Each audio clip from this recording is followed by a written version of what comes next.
You might win a buck. Mel Brooks' History of the World.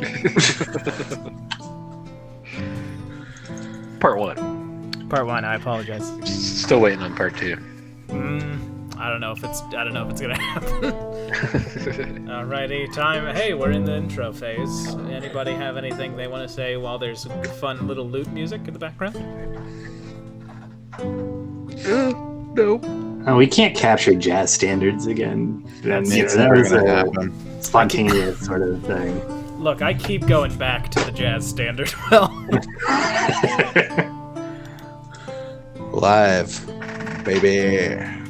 All right, and I'm gonna switch on. Capture jazz standards. Nope. Sorry, I turned that we volume could down. capture jazz standard, considering I just heard Aaron saying the thing that was relevant to the conversation 4 minutes ago as an echo. All right, Yeah. let's go to it. Let's get into it, boys. Welcome to the Sunken World Saga. This is a Dungeons & Dragons 5th edition live stream where we have 4 groups with 4-player characters split between 8 players. Tonight we return to our first group, aptly named Team 1. So named because they were the first group that was going to play. You see, it works. I will have these characters introduce themselves. Oddly enough, they're not on the token page, but they are in another blank spot. Because as you introduce your characters and yourself, I'd like you to say how your character is feeling.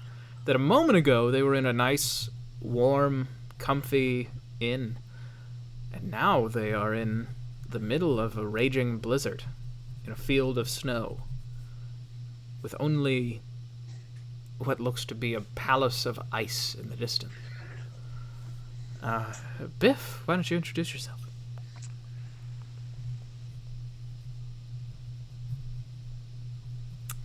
Biff, why don't you introduce yourself? Can't hear him. Can't hear you over the snow. Was I muted? My bad.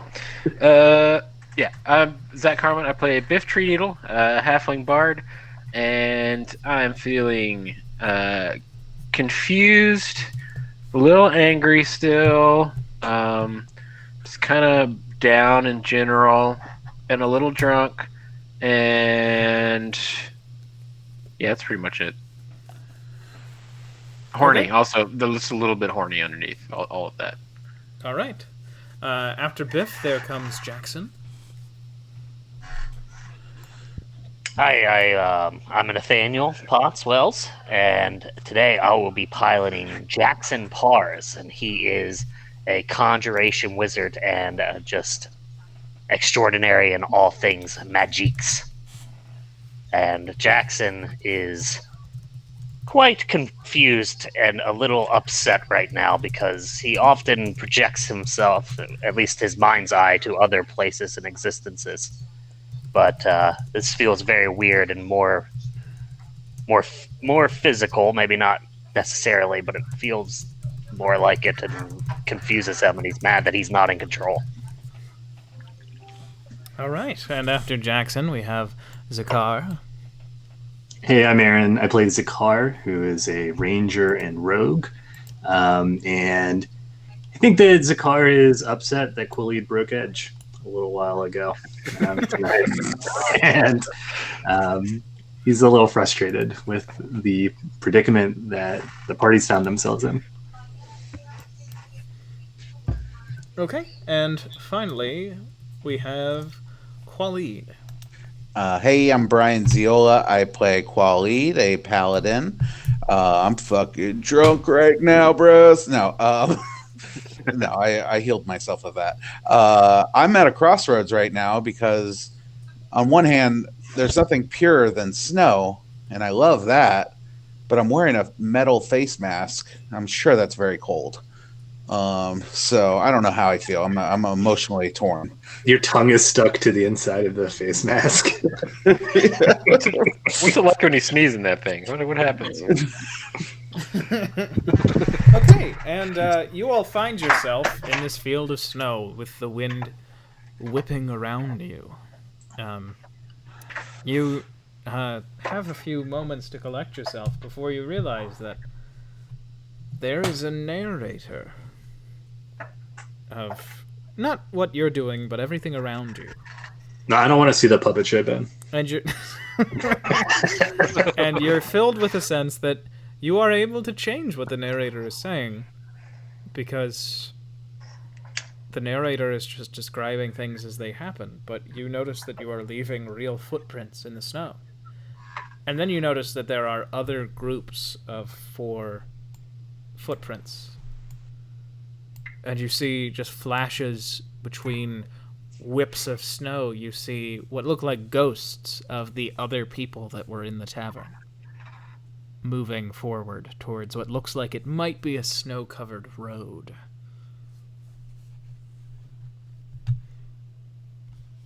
But the narrator begins to speak in a sing-songy voice. You recognize that it is Ayabar, the accordion player from the tavern. She says,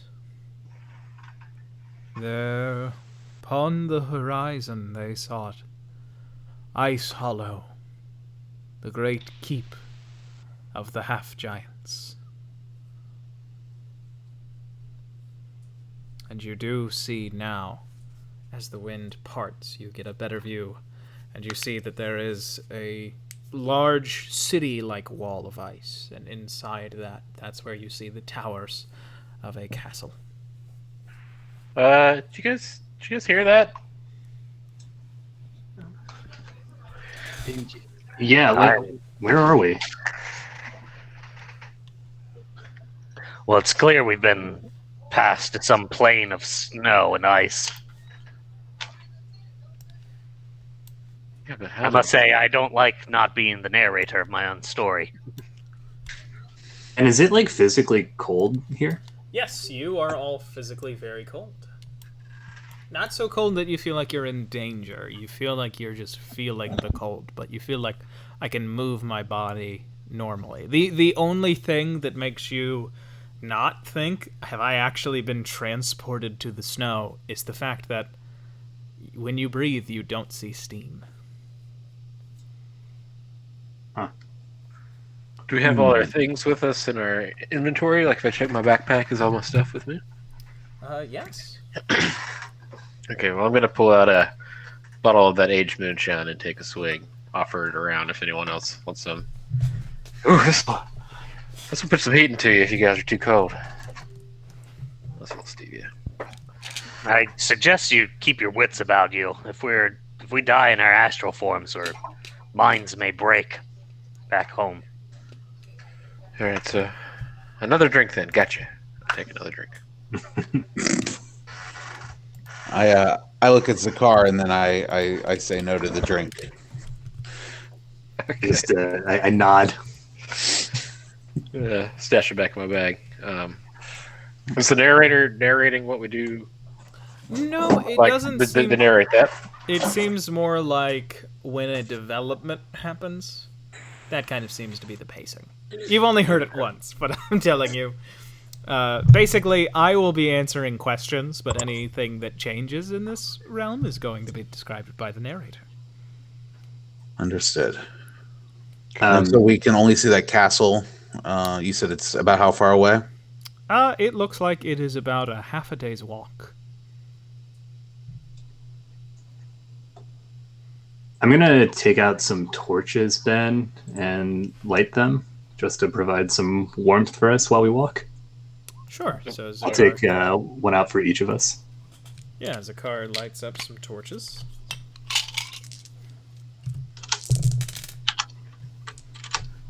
Well, I mean, I guess we should go towards the castle.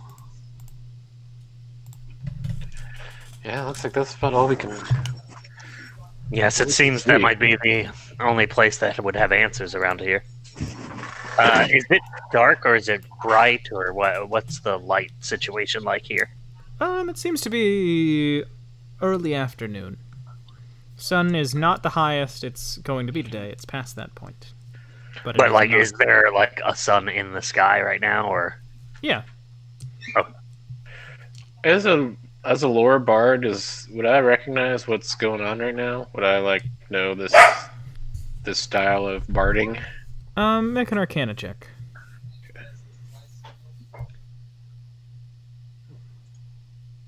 Oh, sorry, 4.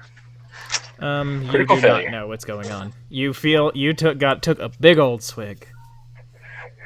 Oh yeah. Whoops.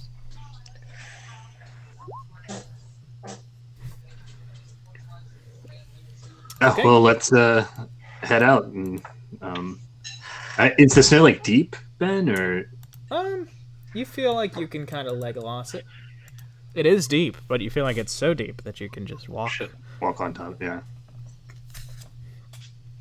And there's no other terrain between us and the There The seems to be tower, a very, very slight incline.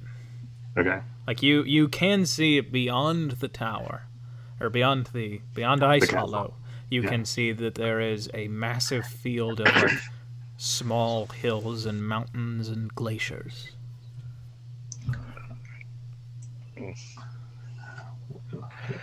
Might be warmer Well, in there at least. Yeah, well, I'm ready to get some answers. Yeah, let's go. Yeah, I want to get back to that bar. Unless maybe, can you hear us, narrator? You just guess we hear have to go to soft the castle. accordion music.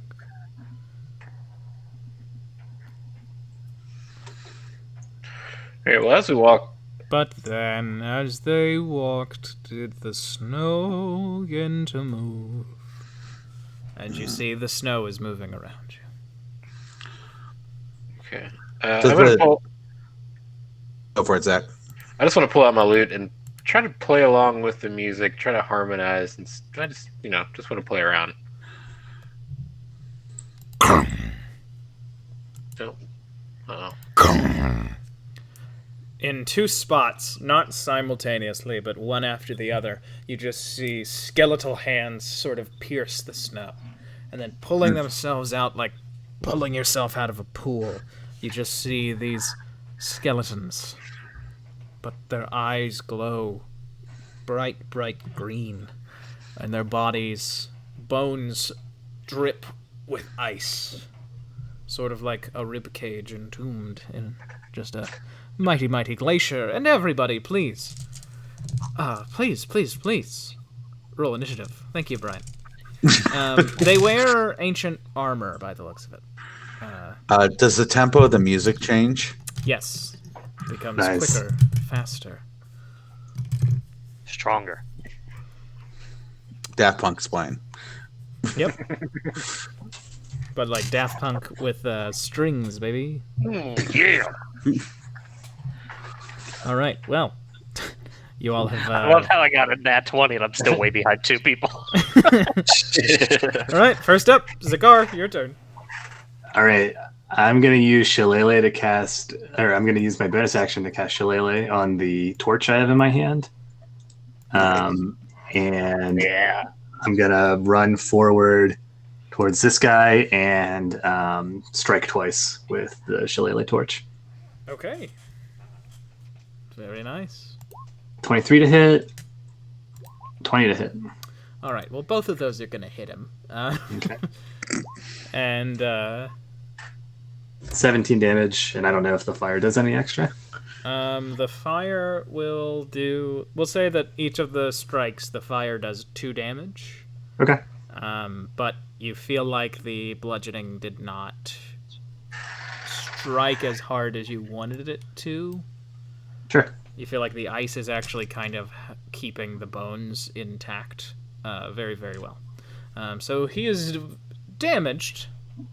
Not looking great for our boy, the ice skeleton. But, he's not too fucked up or anything. Sounds good. That's my turn. Okay, next up, it is Biff. It is your turn. Okay. Yeah, I'm going to pull out my lute and strike a very bright light chord to cast Fairy Fire, starting at these 2 guys and going back away from them so I don't hit Zakar. So they do make a dex saving throw. Okay. First one succeeds with a natural 20. Okay. Second one, natural 1. Oh no, I hope I don't know. I'm gonna switch my dice. Alright. So yeah, anyone that attacks that one gets advantage. And it can't be invisible. And it sheds a dim light. Nice. A purple light. Yeah, okay, so And- this skeleton is dripping with a purple light. I'll move back a little bit. That's it. Okay. Next up, Jackson. Finally, the natural 20 boy gets to go. And he's not really sure what he's gonna do. Dang. You know what? I will.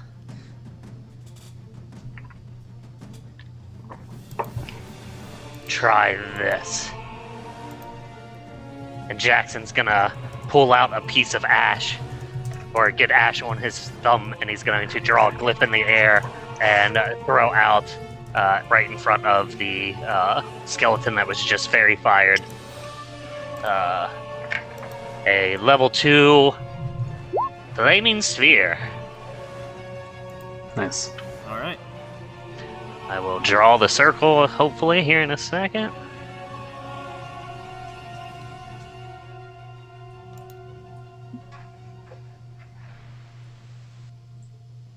There we go.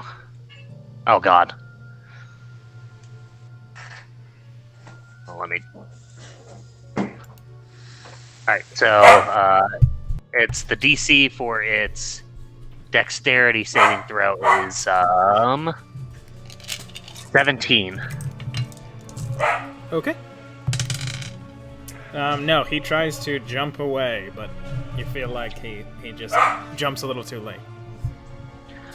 Okay, I'm going to move down here, and I'm going to use my bonus action to throw the sphere over to the other one here. It's gonna come up this way, so it doesn't have to go near my friend, and he has to make the same DC. Okay. And do you want me to re-roll the damage? Well, no, he got a 19. Okay. No need. Well, I mean, it's halved, I believe. Oh, okay. No, let's just do 4. So the first Okay, guy takes yeah. 8, and the second guy takes 4. And that'll be my turn. And I'll say, Hell's bells! Hell's bells around the clock. Okay. All right. All right. Finally, this skeleton with a 19 gets to go. He is going to cycle around you, Zakar, and as he moves, you all just see as the ice on his body starts to slowly melt down his arms and becomes a pair of Qatar-like short swords, kind of. Cool. Where they come out of his wrists, but they are short sword in length. And he is going to slice at you twice, Zakar. All right. First attack is a 10, so that'll miss. Yep. This is Second attack is a 16. that hits. Okay. You will take 8 points of piercing damage and 8 points of cold damage. All right. I'll go ahead and uncanny dodge that. Oh no! This isn't what That's I want. right. Level 5, baby. All right. So you take, what is that? You take 8 damage. Yep. All right. Well, consider me bothered. Next up, it is Khalid's go. Khalid. I will run up to this man and hit him twice. I'll bonus action. Yeah, screw it. I'll bonus action Branding Smite. Nice. And then I'll hit you. 26. Okay. Yep. So that first hit will be 10 damage plus 2d6. 8. Radiant. Okay. So you run up on him, you just slap at him with a mage killer. And you do a whole mess of damage. That is a total of 18, right? Yep. Yes. And then I'll strike again. You've made me do math, Brian. 19 will hit. And you have advantage, by the way. Let's go ahead and roll advantage on this one. Okay. All right. 23? 23. That was my mistake. I apologize, Biff. That's okay. Oh, right. That's the fairy fired one. Good point. Then that's a 9 damage. Okay, and as you slash at this skeleton, you notice that one of the ribs that you've cracked, almost like a bone marrow, there is this, like, green... It looks like fire, but you don't feel like any heat being as close to it as you are. It begins to just dribble out of him, but it sort of disappears before it hits the snow. And you hear the narrator say, "There they saw what they'd come to defeat." And it is now the last skeleton's turn. He is going to attack you twice, Khalid. Yep. He just he has the same situation on his arms. He just kind of brings both elbows back and tries to, like, move forward so that he can pierce your stomach, but brings his arms up. Because they are all, well, you do notice this. They're all a little bit taller than normal humans would be. I'm going to use cutting words on him when he makes that attack. Okay. It was a 21, so go ahead and roll to reduce the attack roll or the damage roll. The attack roll. -3, so. Okay, that becomes an 18. Khalid, that misses because you're... I'm stacked. Yep. All right, second attack.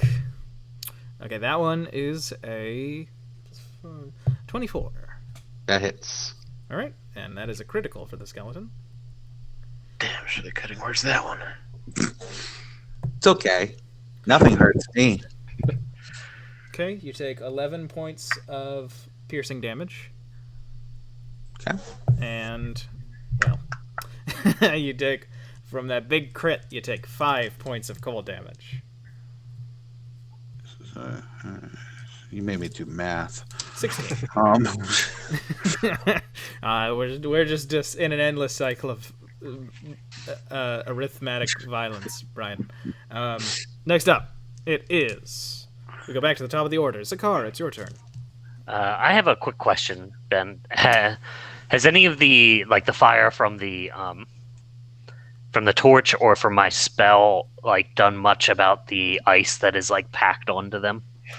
Doesn't really seem like it. Seems like kind of magical ice more than ice, maybe. Yeah, I was just wondering if there was any hints as to anything special happening. It doesn't seem like it's reacting like normal ice, but. Or even the snow. Doesn't seem to be melting the snow. Okay, Zakar, it's your turn. All right. With my bonus action, I'm going to draw my short sword. I'm going to then, with my regular action, take my first attack at the guy in front of me. That's a 21 to hit. 21 will hit. Which is 8 damage. 2 of that is fire. And then I will use my second attack to spin around and throw my torch at the one that is next to Khalid. Okay, make an attack with advantage. It's 24 to hit. 24 hits. Okay. Believe it? So that's 10, and because it's the 2 fire. The fire, stick, and they're within. Can these guys be sneak attacked? Yeah. Okay. So that's another 3d6, which is another. So it's 19. Okay. You hit a vein with your torch. I'm not gonna have the sneak attack damage. I was having the bludgeoning damage, but he seems to have taken the full brunt of the sneaking portion of the bludgeoning. It snuck up on him, and his resistance didn't have time to catch up. Well, maybe it got in that like heart area. Yeah, that's what happened. Narratively makes sense. All right. And then that I'll move around him, and then that'll be my turn. Okay. It is now Biff. It is your turn. Okay. I'm going to keep going on the bloody gap here. I'm going to viciously mock him. For 1 if he fails. You roll multiple dice now. You roll Oh, at least 2. I thought it just increased to a D8. I think it is 2d4, but I might be wrong. Okay.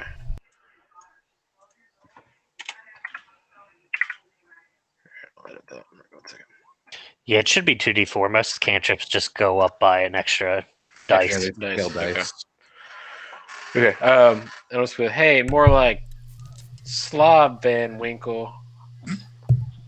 And he fails his wisdom saving throw and takes your Yeah. 7 psychic damage, and this ice skeleton dies.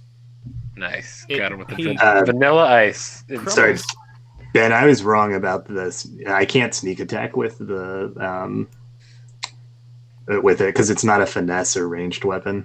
So, well, would it be considered a ranged weapon? I guess it's thrown. Yeah, so. you threw it. I'd Yeah. say so. Okay. All right. And as it crumbles to the ground, you notice the ice is staying still. It's just the bones that are breaking. And then the ice fucking explodes. And Khalid, I need you to make a dexterity saving throw. Ooh, I'm bad at those. 12. All right, that is a failure. So you are going to take... let me see here.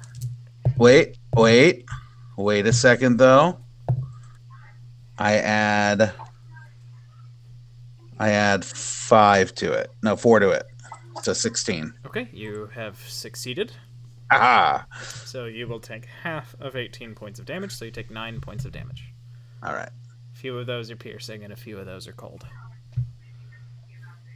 All right. And Biff, do you have anything else that you would like to do with your turn after you mock a skeleton to explode? I'm just gonna like clap and cheer for myself. I'm pretty proud of that one. I yell out, "Words hurt, man." Sorry, Then- Khalid. We find out that this whole stream has been a 90s PSA about bullying. After we bullied the guy last session. Yeah. Yeah. If ever there was a time for me to show up with a backwards hat and a pizza, it was last session. Okay, next up, it is Biff. Or no, sorry, Jackson. It's your turn. Okay,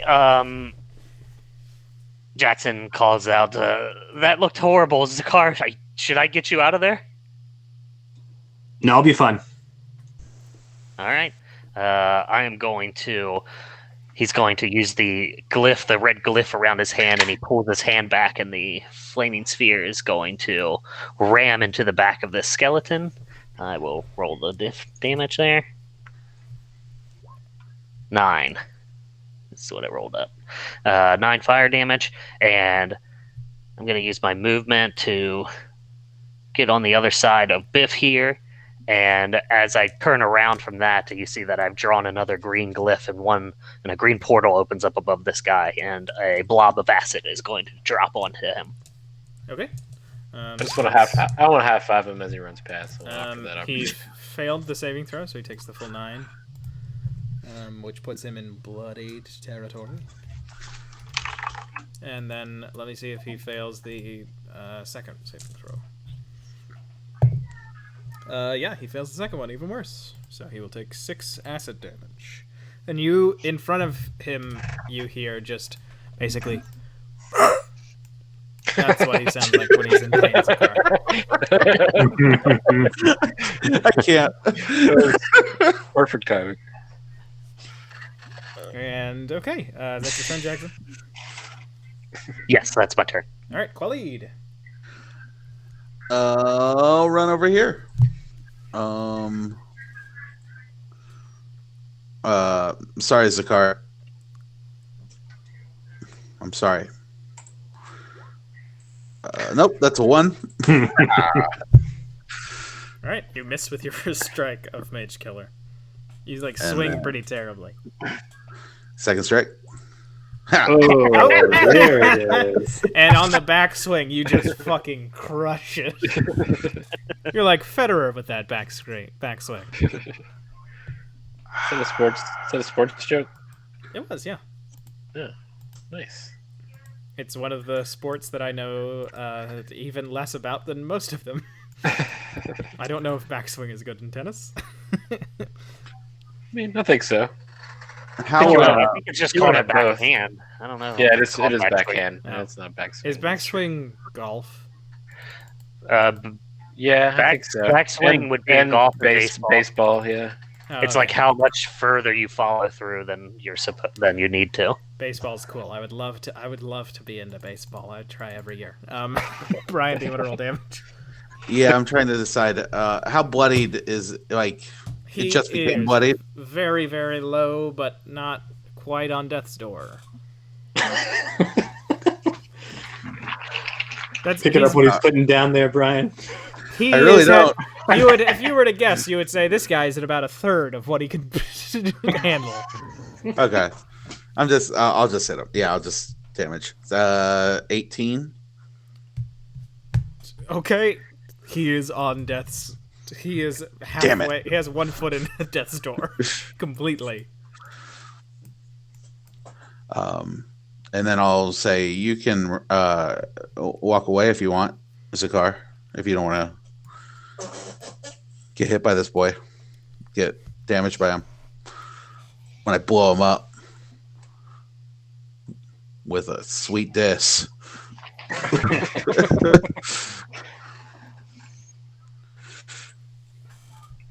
Okay. That's the end of my turn. That's- Yeah. Okay, Zakar, what do you want to do with your turn? Isn't it the skeleton's turn? Oh, you're right. Oh, I skipped him completely. All right, he's gonna retroactively attack you twice, Zakar. Oh, wow. This is what I get. Do you have, hey, Trying to Ben, be do you have- honest. No, look, do you have you're any honest. homework for us? Do you have any homework for us too? Ben? Yeah, right. You forgot to give us homework. Well, does a does a 19 hit you, Zakar? Sure does. I know that it does. You Did it provoke an attack of opportunity by moving there? Oh yeah, well no, because this happened. Two of them, before. right? He moves right back into the same spot after he moves. Okay, he doesn't move. Okay. So he does 6 piercing damage and 8 cold damage, so a total of 14. Yeah, and I'll you go do ahead and have it. All right, you take 7 damage, and then he makes his second attack on you, and it is a 13, which I believe misses. That does not hit. Alrighty. And I now get it is your turn again, Zakar. I get to hit him. Good old Sentinel. All right, the worst feat in the game. Fuck! Hell yeah! Oh, man. Yeah! Is he Yeah! engaged though? No, he's not the other side of me. Okay. You win this round. Yeah! Sentinel will be back. Yeah! Wait, there's a Quality too. Does the flame sphere count as flanking? Because then No. he'd be at disadvantage. No. Oh. The flaming spear counts as a big ball of fire. Zakar, it is your turn. Well, Okay. actually, I'm sorry, Zakar, but since the thing ended up not moving, he's ended his turn next to Flaming Sphere. So, roll that dex. All right. Zakar, you don't get to do anything. You just get to get hurt a bunch by things. He just failed the dex save. All right. Sorry, Zakar. Man, Sorry, Zakar. I was gonna kick him into it, and then he would have not been next. Well, let's say that that's what Zakar does. At the very beginning of Zakar's turn, it's the end of this thing's turn, and he kicks it Yeah, into it, yeah. but Jackson is the one who actually kills it. That's with fine. 8 fire damage as he goes into it, and he goes... and you hear... There they stood, triumphant, but the battle was only begun. And now you have the road to travel. The road actually seems to now have a little less snow on it. I don't really like the way that's The frame that. happened. So let's see if we can hustle forward, maybe. Oh, I And, forgot about something, though. Khalid and and I Zakar, will- that thing did explode. Can you please make dexterity saving throws? While boy. he's rolling that, my plan is to have for the next 50 seconds to have the flaming sphere. I'll just like move it 30 feet back and forth in front of us as we run. Oh, I guess I wouldn't be able to do that because then it would just fall behind eventually. So I'll just drag it behind me. Never mind. Okay. If I don't know if this will help you, Zakar, but you get 31. you get a +4. Oh, I think that'll just put me over. Yeah. You take 6 points of ice damage. Zakar, Khalid, you take 12. And then Zakar, you take 1 piercing damage, and Khalid, you take 3. So 15 total. Yep, and that was a maximum roll on that 12 for the explosion. I sure hope that doesn't happen again. All right, but you all have a journey to make. Do you want us to take a few steps on that road? Yeah, I'm gonna pick up the torch and relight it if it went out. It did not, actually. Okay. And do you take a few steps towards that road? Well, it seems like they want us to be on the road. Maybe there's maybe I could find a path outside of the road. And if we run into any instruments, we hide them and break them. Yeah.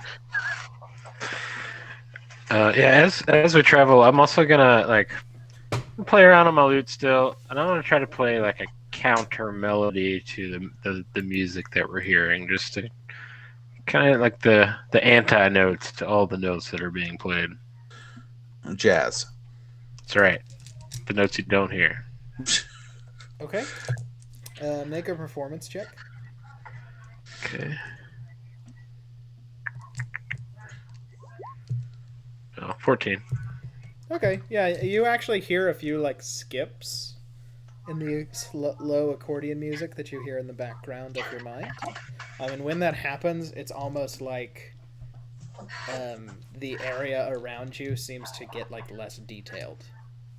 Like you can't see those glaciers behind the castle. It's just fog. Okay. I'll be able to parse out anything from that other than just that one observation. Make another Arcana check, and this will be the last time you get to try to figure this out. No, I'm to be fair, not saying that as a punishment. I'm just saying I know. I don't think you can do that endlessly. On the first one, I should have rerolled anyway because I have lucky, but I forgot about that. Okay, yeah. 14. You think that probably this is a much stronger, better, more perfected with practice and raw talent version of what the flute player Ptolemy was doing, where essentially with a magical instrument as an aid, you all are in a extremely powerful illusion. Powerful enough that you are feeling pain, and you would likely feel pleasure if it were available to you. The only thing keeping you from believing it's real is the fact that you know that it isn't. That's kind of how it is. Okay. Zakar, you wanted to circumvent the road? Yeah, I mean, maybe even just stick off of it in case it triggers something. Okay. I don't know. Make a survival just check. parallel to it. Yeah, make a survival check. 29. But the instinct of the hunter kept them from becoming the hunted. And then as you all make your way around, you actually find that sort of as you're walking, this forest of pine trees sort of grows up around you. And Zakar, you realized that you were sort of weaving a path without realizing it because of how good that survival check was. Oh, cool. That basically you just saw that there were that there is a slight point in that snow, and you kind of avoided it, and you have actually traced a perfect line through these trees. And then you see the main road, where you can see that there are those skeletons that seem to be fighting not nearly as competently as they fought you. Some of those flickering ghosts of the other tavern folk. And you notice that when, like, you can see glimpses of them, they seem like they're kind of reveling in it, like it's this kind of glory.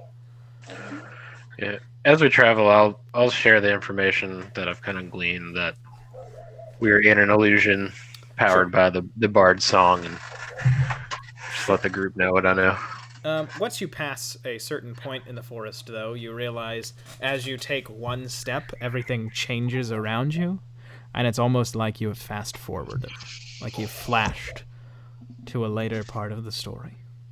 It is darker in the sky, and you are nearing the gate of Ice Hollow. As you hear, "Long did they walk when at last did they come to that they sought." And you are walking forward as a group, and you see that there is a pair of absolutely giant men in heavy armor with very, very long swords. Not giant in the sense that they are giants, but giant in the sense that they are just, they seem to be like twice as big as you. They're huge. Skeleton sized? No, they are bigger than those skeletons. Okay. And you can actually see they have lightly tinted blue skin poking out of bits of what they're wearing. And one of them steps forward as you approach. "Halt! All right. What is your reason for come to Ice Hollow, travelers?"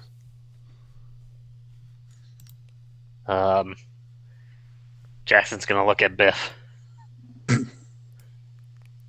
Any reason? Has the narrator said any reason for us to be here? You have gotten the hint that it's something to do with those ice skeletons. Okay. Well, we encountered some skeletons on the road, bound together by ice and explosive upon destruction. I didn't know if that was perhaps an issue in your town, or if you could maybe give us more information on those. We're traveling, trying to figure out our way through this world. Ah, the champion sought by the king. Yes, exactly. Yeah, we're the champions. We're pleased to meet you. If you want to, get us onto that king, we'll take care of business for you, because we are definitely those champions that you are talking about. Very well. Then through the gate go you for champions. Okay, thank you. Walks back, and you just see him give this huge shove, and the gate clatters open, and you are free to enter the city of Ice Hollow.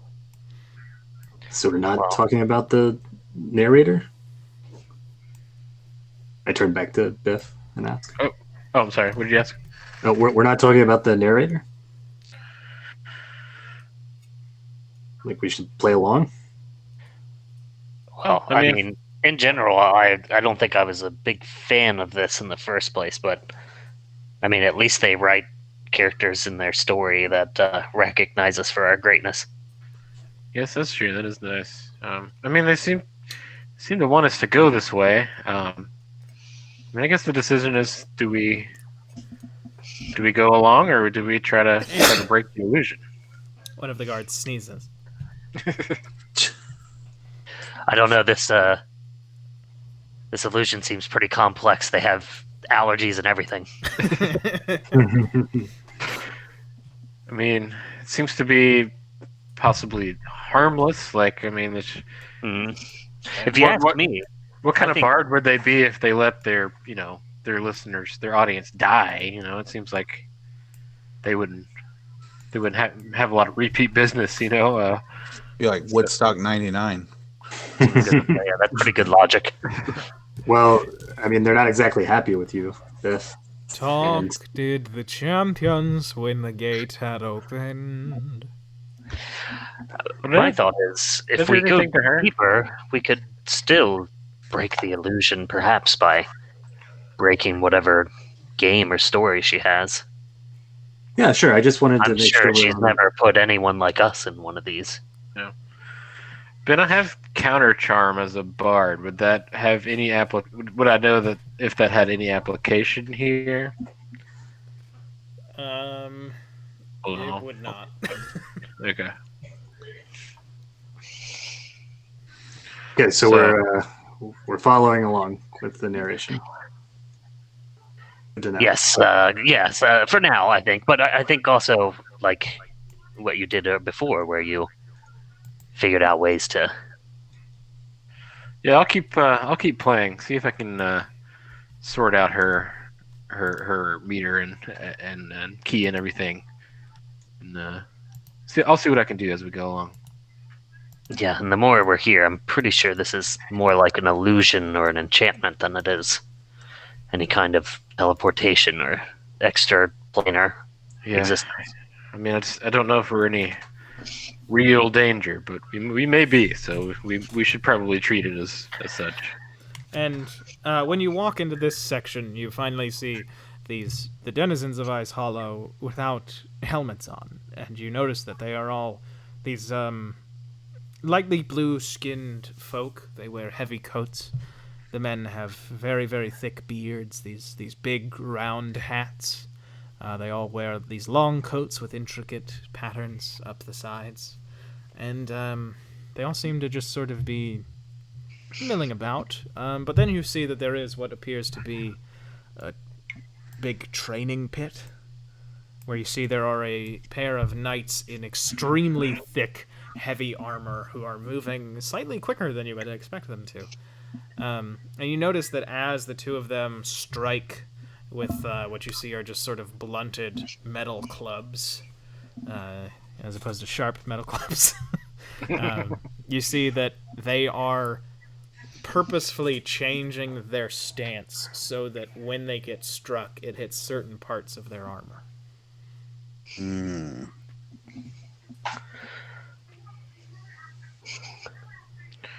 Do they seem to be reacting to us walking in? Huh? Are they reacting to us having walked in? Yeah, they're all sort of looking down at you with surprise at how small you are. That kind of seems to be the vibe that you're getting, is they're all kind of looking at you, and the two people who are together, like standing together, they start to whisper. On the spot, I'm going to compose a song called "We Are the Champions." All right. Just to let them know who we are. Sure, make a performance check. Yeah. Just as long as you let them know there's no time for losers. We'll say, "Hello, it is us. We are the champions. We have no time for losing, for we are the champions." Not the way you thought I was going to go, is it? Yeah. You gotta protect that copyright. They all clap, and they all seem into it. Khalid. Yeah. What you're seeing interests you. Yeah, I'm into it. I think you kind of watch, and as your party kind of gets the lay of the land and is ready to proceed to the castle that is very, very close. This is not a large community. You just really do notice how they are making use of their armor, almost using it as a trap of false security, that the enemy thinks that they're hitting you, but they're really hitting the part of you that is the most secure.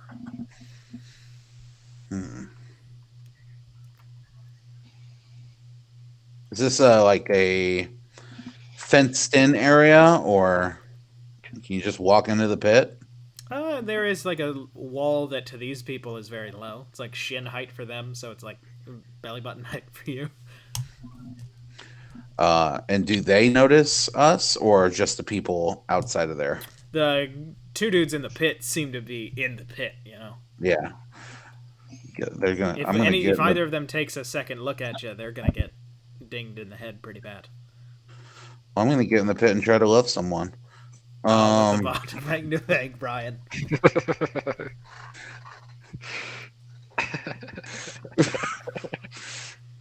All right, you've jumped into the pit. I have.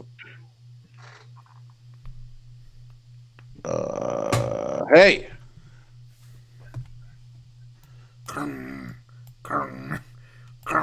And they're both gonna attack you. Okay, are they? Yep. Cool. Happening. Good God, squad lead. First guy attacks you. It is a 21. That hits me. Second guy attacks you. It is a dirty 20. That does not hit me. Okay.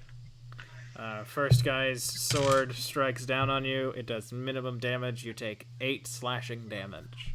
Ooh, But as he strikes down, you turn your body, and you take 3 less damage.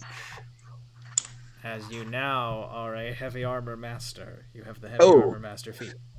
Wait, just from getting hit by him, I get it? Just by watching that and seemingly having non-linear time as you watch them. Okay. Does it still feel like I'm in a combat with them? It does, but it feels like it's more like a fun, like, they're like, oh, hell yeah, we get to fight a little guy. The way that you would feel if you were going to be fighting, like, an army of halflings. Where you're just like, all right, this is new for me. I'm gonna kick him. I'm gonna kick him across the battlefield. Hey, don't. Nope, hey, not you. No, don't I meant do gnomes. that. Oh yeah, Gnomes that's fine. don't exist in this world. What is Qualid No! What? All right. What does Qualid do? I mean, you I'm can gonna hit- you I'm can gonna hit. you can duel them. Let's just roll a general roll 3 attacks. And Okay. I'll roll 3 attacks for each of them. I'm playing a battle song for you for some bardic inspiration, so you have one of those. Okay. I believe your average, because that 25, you do much better than the magenta knight, and you do slightly better than the purple knight. And Qualid comes out on top in this dance of swords that they have in the middle of the pit, where all 3 of them move around a whole lot because this is a representative of visual language. The spin moves is the most impressive part. Yeah. And Qualid comes out of the pit just a little tilted. Oy. Now, when you are leaving, both of them turn to you, and one of them puts his fist to his chest, and the other one just gives you a big bow. And then they turn and they immediately go back to fighting. Yeah. I bow back. Well, I guess this little trip in Storyland isn't completely unnecessary. At least you got to have some fun. Looks like you learned a thing or two. I did. Hit me. Try to hit me. Just do it. All right, I'm gonna just don't hit back. I can't promise that. I'm a sentinel. I attack him with a Rui Bang. All right? Oh, that ain't gonna do it. A 7 to hit. I'm just gonna start smacking him like George and Jerry, or Elaine and Jerry smacking George in the Gore-Tex coat, slapping him around. I'm very excited to meet Biff's, or I guess it would like Jackson's dad, who's Jerry Stiller. yeah, probably. All right, yeah, and you all do really see that, like, oh, Qualid can take a hit a little bit better now. All right, Just every day more closer to my god. You know what I mean? No, Zakar knows what I mean. Yeah, I know what you mean. I've seen it. Ah, I'm walking away. all right, and you all begin to walk towards the Ice Palace, and I will narrate it in just 1 second. I'll be right back. All right.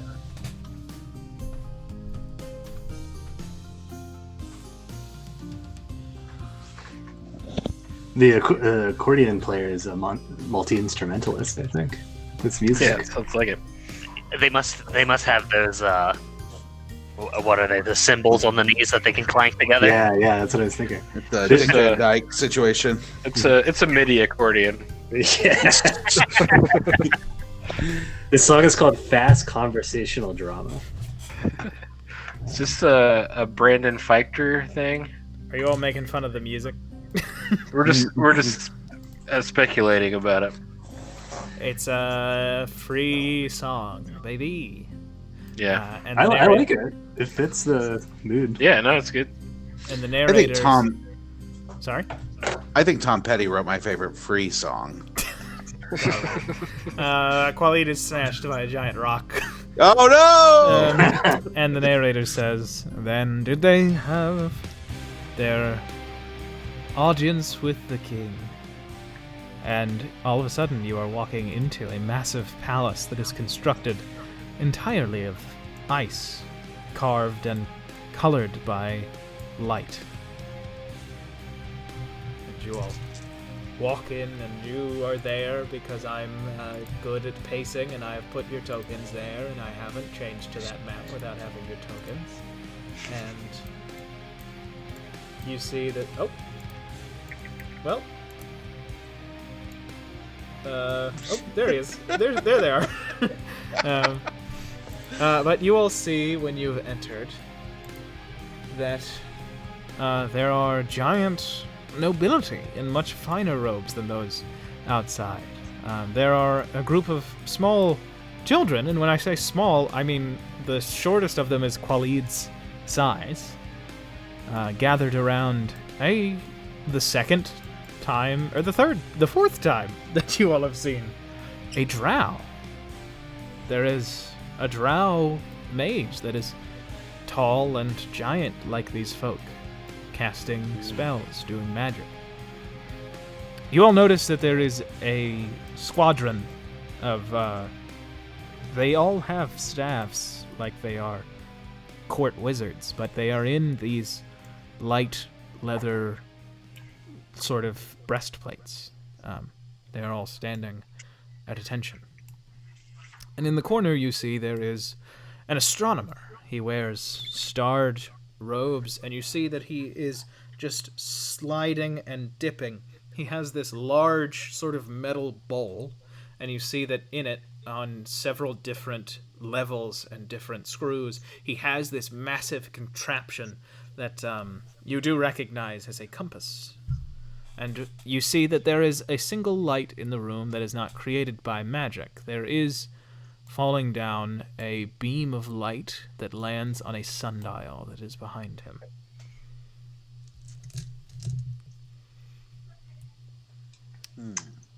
And on the throne... Oh, sorry. No, go ahead. And on the throne, there is a man who you immediately recognize as the Frigid King. That's all you hear in your mind when you look at him. He is the biggest of all of these people. Massive. He is at least 15 feet tall, but he is thin, gaunt. He has long hair the color of water that drips down. If you understand, it's translucent. That seems to drip down his chest, where he just wears an open robe and a pair of very plain trousers, where he sits draped across his throne. Now, I apologize. The room is yours to explore and interact with these people who notice you, but don't seem like they're going to stop doing what they're doing. Yeah, I'll approach the king. Say, "Ho there, king.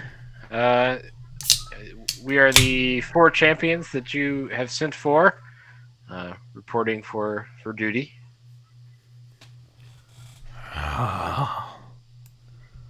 You have come to end the plague of undeath.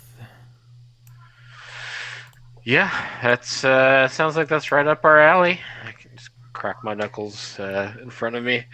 So shouldn't be a problem for a ragtag bunch of adventurers like my friends and I. Just point us the way, and we'll take care of whatever problem is ailing you. You would defeat Galtion. Galdion, did you say? Galtion. My elder brother. Would I recognize the name based on that? I'm gonna Probably say re-roll that because you are a lore bard, and this becomes his name becomes meaningless if you. 19. Oh yeah, there's a Geltiorn stream in Ursumer. Okay. Yes. Yes. That's exactly what we've come to do. We've come to answer your son. Uh, uh, I mean, I'm sure our contract was agreed upon ahead of time, right? Of course, don't work for free, even in dreams. A contract is a contract. You will have your demands met. And then there Well, this is. is all very excellent. I have a question. Why are you struggling to stop your brother? He said. My elder brother sought. It just seems to me you have decent resources at hand. You seem like a pretty wise king. You've even militarized mages. And I point over to these armored casters over here. You must be quite strong.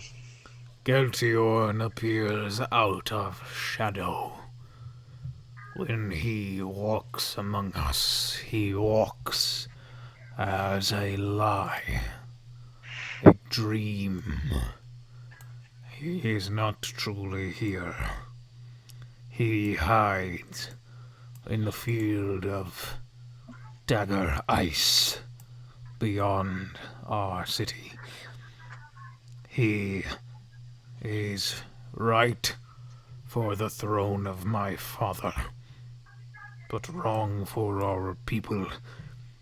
He sought never-ending war upon the lands of the sun.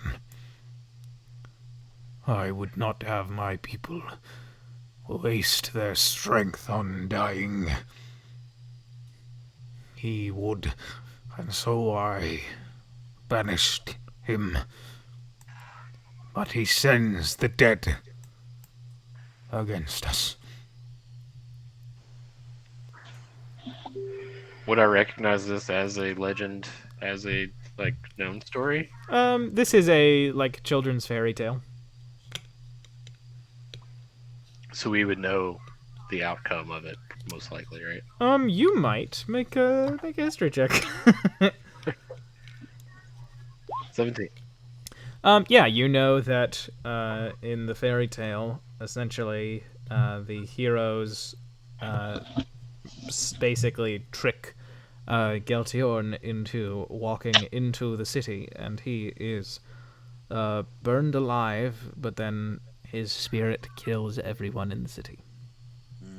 As once he is allowed into the city, he is simultaneously killed by a curse, but also he is back to his full power as an evil. He is, you find out in the end of the story that the moral is that he is a prisoner in the field of dagger ice. It's the only place where he can be safely dealt with, but the king and his soldiers and the heroes themselves are impatient and decide to try and pull one over on him.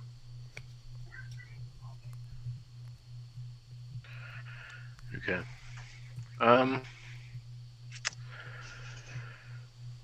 I tell him, well, the last thing that we want to do is bring him here. So I think that we're going to have to go confront him on our own terms. This is... And before he can say anything, you just hear, foolish. And you turn, and standing where you entered, there is a tall, thin but not famished man in thick black plate armor. Same blue skin, very similar features to the Frigid King. He stands, and you see that his body seems at once on fire and frozen. You are looking at who can only be Geltiorn. Nice. I didn't draw this, as you can probably intuit. But he looks at you all and says, "You may come and face me, but it will be your doom. Cowards." And then he takes Well, we don't need to go any further than here if you want to just do it now. Perhaps Here. I will come tomorrow. I mean, what tomorrow? What you got plans today? I think he's afraid. Yeah, it sounds like it. I don't think he wants to fight it, guys. Am not afraid. And he lifts his hand, and when he does, you see just this streak of this black-green flame that he then flicks over, and it sort of washes across all of these mage soldiers. But you notice that they are all not nearly as damaged as they would be. Seems like that breastplate of old studded leather seems to have done its job. And then he is gone, and he says, "Challenge me or die tomorrow." We did. We already did. Come on, come back. As I told you, he is but a dream. Yeah, okay. Seems like kind of a wimp to us, the champions. Yeah, I apologize. I didn't mean to goad him into attacking you. I hope he'd attack us, but oh boy! And Jackson is going to use his minor conjuration to make a golden radiant box in this thing, just so he can get up 3 feet higher. And he steps up onto it, and he's going to be like, "How do you all operate with such vestments on? I don't know about you, but I need to be dexterous in both hand, finger, and mind when I'm doing magic." "Indeed, as do we," says the one who you were right in front of. "When I move," and you see he shoves his hand out to the side, "I move in every deliberate fashion. There is not a single motion of my finger," and you see he has started to wiggle his fingers, and you see as he does, spider webbing is just rolling from on top of them, where it's invisible, down towards the floor, where you see that it's real. "Every move that I make has to be precise, planned. I can move in this because it is what I have trained to do. I must think before every action. I must think because it is my way. You think." It's like making everything in your mind just come out in very direct physical patterns, right? "Indeed." "Strange you are, little one. I have a suit of our armor. It was fashioned for a child who gave up our way. Let me fetch it."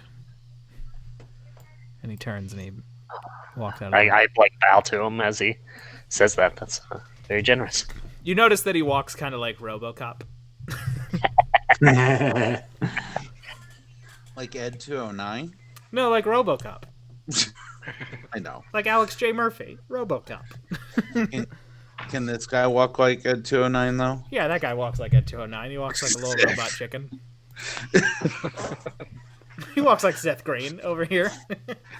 It's the best dream ever. Biff, you've walked up to the handsome drow mage. Yeah, after my previous experiences with Drow, I found myself attracted to this area. Yeah, and you just see him moving his hands, and you kind of watch as he's kind of doing aggressive Tai Chi is kind of how he's moving. and he's just speaking very softly to the children. The children are, you notice, elvish, human, halfling, that sort of thing. That's the small one that is Qualid's size, is the halfling. Okay. How dare you? You are such a big boy in the real world. And he smiles at you and says, "Are you interested in a lesson, champion?" Yeah, I would like to learn whatever you have to teach me, for sure. Very well. Attempt to find my spell. I cast it now. See if you can see how it moves along the wind. This that I weave, in a manner that I learned long ago. And you watch as he moves his hand. And you watch, and you watch. And do you do anything? I mean, yeah, I kind of try to emulate it, like kind of practice it along with him as I watch it. Sure, and as you do, you kind of pick up on what moments he seems to be doing something slightly more deliberately. You feel as if you've just heard somebody talking about doing something deliberately, just from a far distance. And then you notice that, oh, there's actually there's something very noticeable. There is like a little moment where you see just a little bit of a light. And then you see that this child on the far end, you notice that he is sitting with his legs crossed, but he's not actually touching the floor. He's an inch higher. And then, almost without realizing it, you have cast Dispel Magic. And the little boy just plops down. And then you realize that what you've been doing is you've been slowly casting the same spell. And with the final motion, you cast Levitate. And he begins to float again. And he looks at you and he smiles, the very tall, very powerful, striking, handsome drow wizard. And he says, "The easy part is truly seeing it." And he walks over and he just presses a thumb to your forehead. And you all of a sudden see the spells that you have cast. As you cast Detect Magic. Congratulations, Byff, you have learned Drow High Magic as a feat. Oh, wow. Nice. Okay. Well, yeah. I'm going to cast Levitate on myself and kind of float up to where I can caress his chin and say, Oh my. well, when you're ready to show me the hard part, just let me know. And then I kind of I have float back up. I have a bedroom that way. If you're going to challenge that man tonight, why not spend a little bit of time in my boudoir? Narrator, we got time? We got time for this? You hear the accordion music. How horny do you want your song to get? The accordion music slows down. It's just bass rhythms. All right, yeah, let's go. It's I'm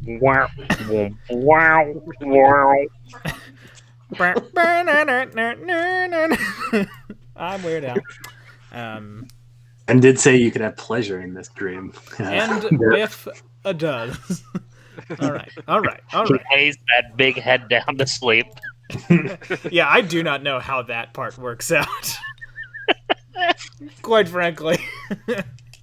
Less hand stuff, more full body stuff. It's an illusion. I'm practiced. Yeah, that's right. Zakar, you've walked over to the large astronomer map. Yeah. Hill, what good does a compass do indoors? What? Oh, greetings. I plan for a sojourn, a journey to the south. And so it does well to know where north is. Well, surely it would help you out in the field, in the range. This is too big to take anywhere. He shakes his head and he says, one should always know where north is. It's always good to know. And I like to practice. I close my eyes and I turn my compass. And then I see. Would you like to practice? See if you can guess where north is? Sure.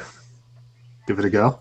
Alright, and you close your eyes, and you sort of shove one side of it, and you can hear a, like, whirring.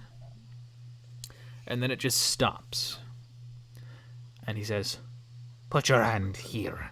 And he takes your hand and puts it at what you feel is probably the middle of it. So does he like lift me up to get to the middle of it, or? Oh yeah, he does, I guess. And he says, it is not where you remember it. When the compass is at a different position in its spin, it is as it is at a different latitude or longitude. I don't know. I don't know what those words mean. I just use these, and I pull out the witching rods. These would be useful. Touch them to the middle instead. Okay. And I follow his orders. All right, and when you do, you feel like you now know which way is north. You know that, oh, north is that way. Oh. And then he spins it again, and you feel like you can guess. And he goes, right again? And he keeps doing it, and you keep getting it.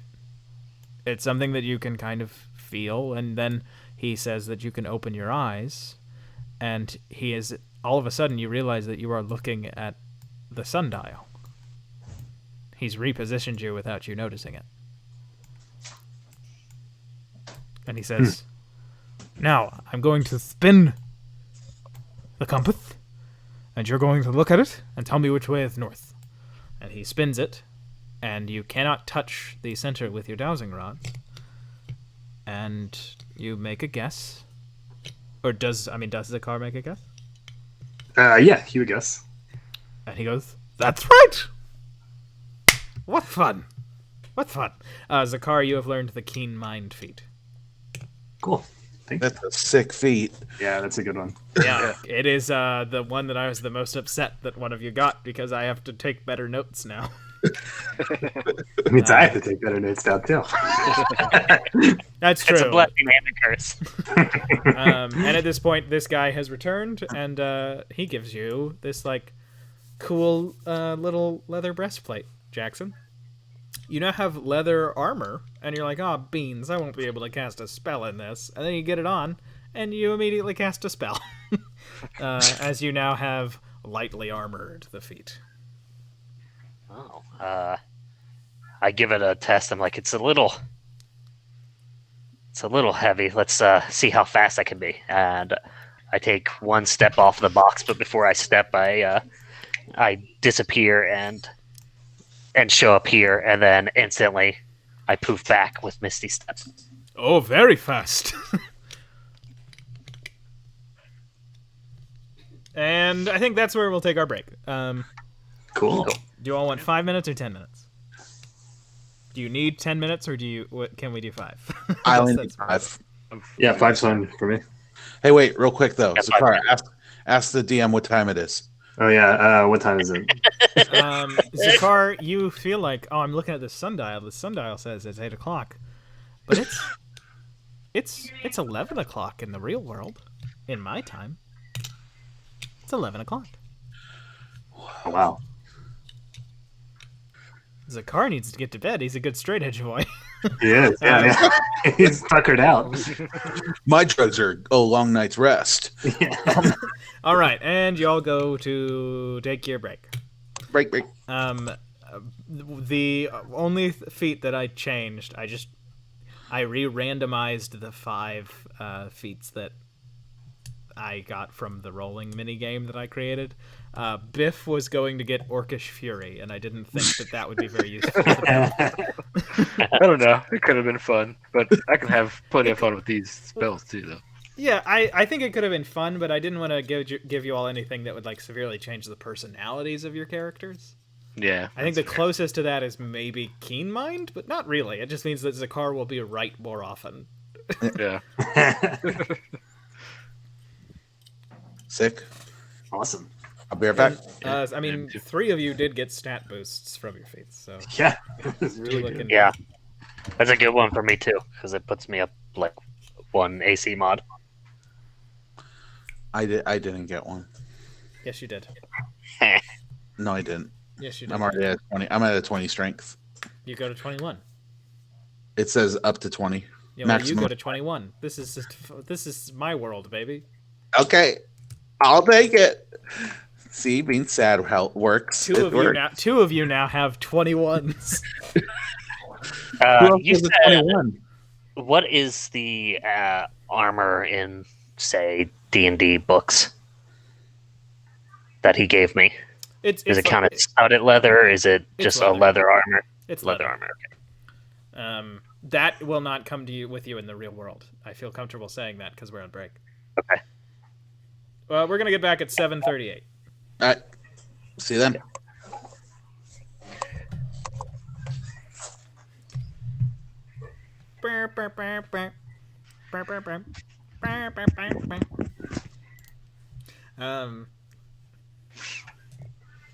Hey everybody.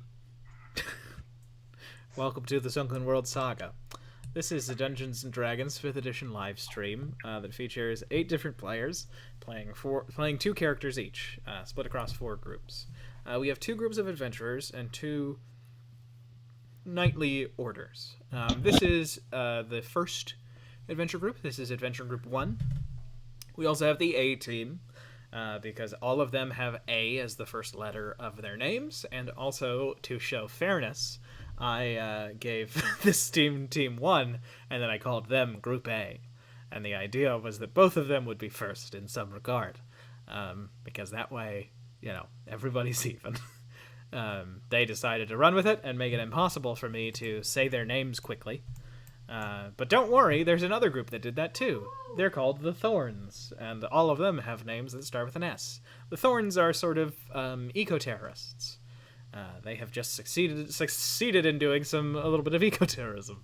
And then there is the Order of the Lion's Hope, who are a pseudo-religious order who operate out of the Hallandor Empire. They operate in both the shadow and the light of the Hallandor Empire, though much more often in the light. And there's wars going on. There's a whole bunch of wars. We have 10 viewers right now, so I have to keep talking to make this entertaining in some regard. There are a bunch of wars. Well, there's one main war. Dalroyoth, the theocracy of the north, has invaded Ursumer, the theocracy of the Spicer Coast. Not the Spicer Coast, that's the trade lands. Yeah. Zakar's home. Zakar's home has been invaded. That's what Team 1 are going to fix. Eventually. There's also, there's the expansion of the Zolka Empire in the Wester Islands. There's a war that's been going on for a very long time in the south between Agjum and Mana. There is the ever-present, basically every nation in the world has soldiers stationed in the Digistrian steppe to keep the nomadic tribes there from, doing too much raiding outside, and also constantly allying with one group or another and giving them fine weapons or gold or fine foods and wines. There is ever-present conflict in the world of Walharn. And Brian, thank you for speaking so nicely to this gentleman who really loves our stream. Oh yeah, he's a big fan. And Yep. real. And have we met someone from the Zolka Empire yet? No. I don't think like across any of the games. I don't know if we. Nope. Yeah. The only Wester Islander was the gentleman who gave you your bow, Right. whose name Zakar remembers now. I think it starts now. It starts now. It starts yeah, now. Yeah, for my sanity. yeah. For my sanity. Yeah. Okay. I think for all of our sanities, because if it didn't, then it would be like, I wish to recall everything that's ever happened. All right, and I could let's do jump back Go on. into the D&D. Biff is railing or getting railed. Oh, I'm getting What a getting terrible railed. way to jump no. back into it. Yeah, no, I'm. We I'm lost a- a viewer because I said that. I'm bottoming. I'm bottoming for sure. All right. And That's what our new overlay is going to be. That Sucrotaxid 55 floor. It's gonna be just a depiction of that. And do you all decide to go to the field of dagger eyes? Yes. Yes. Are we? It's the next day, though, right? Or no? Or just long enough. Well, what For did you us all to- decide to do? I'm asking Zakar. Well, I mean, how long does it take for Biff to do their business? Biff, how long does it take for Biff to do their business? Oh, well, that really depends on I mean, that's a big drow, I imagine. the drow. I'm Imagine it pretty might take extra time. pretty accomplished power bottom, so could potentially make quick work of him, but that just depends on his horniness and amount of time it's been since he's been late, I guess. All right. Fun way to jump back into the Dungeons and Dragons. Make some character choices then. Okay, that drow. Do I need to roll for anal circumference? No. That drow is a wizard. He doesn't have much in him. He spends a lot of time solo casting, if you know what I mean. And, This is where your orcish fury comes into play. all right, and you all decide to go there tonight because it's the most dramatic. And the narrator simply says, "With a strident walk, they gathered their forces and they made their way to destiny." And you all find yourselves walking on ice. It seems like you are on top of a shallow stream. That's kind of how it feels. And then- Sorry, Ben. Broken During glass. that time, could we have taken a short rest? Yeah, definitely. It's okay if we couldn't have. No, definitely. I don't short think rest. I don't meant think to I say could you have. Biff could not. No. Yeah, no, I don't think I could. And then another question, because I didn't have keen mind before now, I don't remember if I tried Fail Not today or if it works inside of here. So I think while we were in the castle, I would try to see if I could shoot it. Okay. Roll a wisdom check. Wisdom saving throw. Okay. 17. You succeed. You can use fail not. And then you think, but I did use it today. Or you just couldn't use it earlier today. But okay. You, Zakar, would remember that you couldn't use your fancy bow today. Right, sure. And you all walk to the ice fields, and there are, like small mountains of ice in the far distance. But you walk on top of this, what was once a shallow stream, but is now extremely thick ice.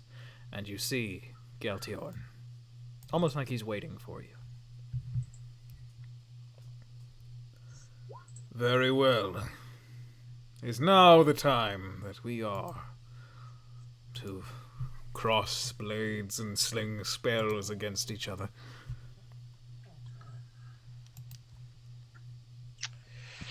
Yeah, Sure. Yeah. You all sound very convinced. We wanted to do it earlier, but then you ran away like a coward. You've made us walk a long way. I guess you're trying to wear us out because you're afraid of Look, us. Is There's that no need to argue, and you see, I start scribbling with what looks to be like a small rock, a glyph in the air, and all of a sudden, out of this rock next to the guy, it starts looking like you're seeing through it, and you see what looks like tectonic plates smashing into each other and ripping up into mountains, and other ones pulling apart and leaving these devastating long craters. And all of a sudden, a rock rolls out of it and forms into a giant rock elemental. Jeez. Okay. Did you say that it was attacking him? Well, I'm conjuring it to here. Okay. Yeah, that one starts to move, and you just notice that he immediately blinks, and he is here, and he runs away. Man, we told you were a wuss. All right. Hey, everybody, please roll initiative. This is going to be your initiative for this whole fight, which is multiple maps. Nice. 21. 25. 14. God, you all have high initiative. No, I do not. Wait, does Biff have a higher dexterity than? No, I have 20. How do you have a +6? Is there an improved initiative feat? Yeah, I think It's from his Oh, right. Jack of all trades or Yeah. something like that. It gives you a +1 to initiative. Jack of all trades. That makes sense. All right. But you all notice that sort of moving out of the ice without, like, cracking it at all or anything, you see more of those skeletons. Just sort of crack, crack, crack, crack, up. Yeah, I'll find like a stone elemental. I have an elemental thing. I'll get that token. Okay, I think it is. It's a large elemental for the earth elemental. That's a 5 challenge rating. I've got the page pulled up, Yeah. but obviously I don't have a character for it. I'm sorry. I'll give you the control of this token. Okay, you all have rolled initiative. Biff, yours is insanely high, so you go first. All right. I'm going to cast Wall of Fire. I'm going to draw that starting.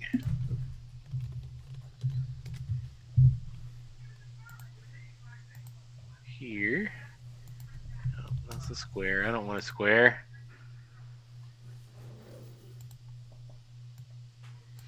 Starting here, going through this guy.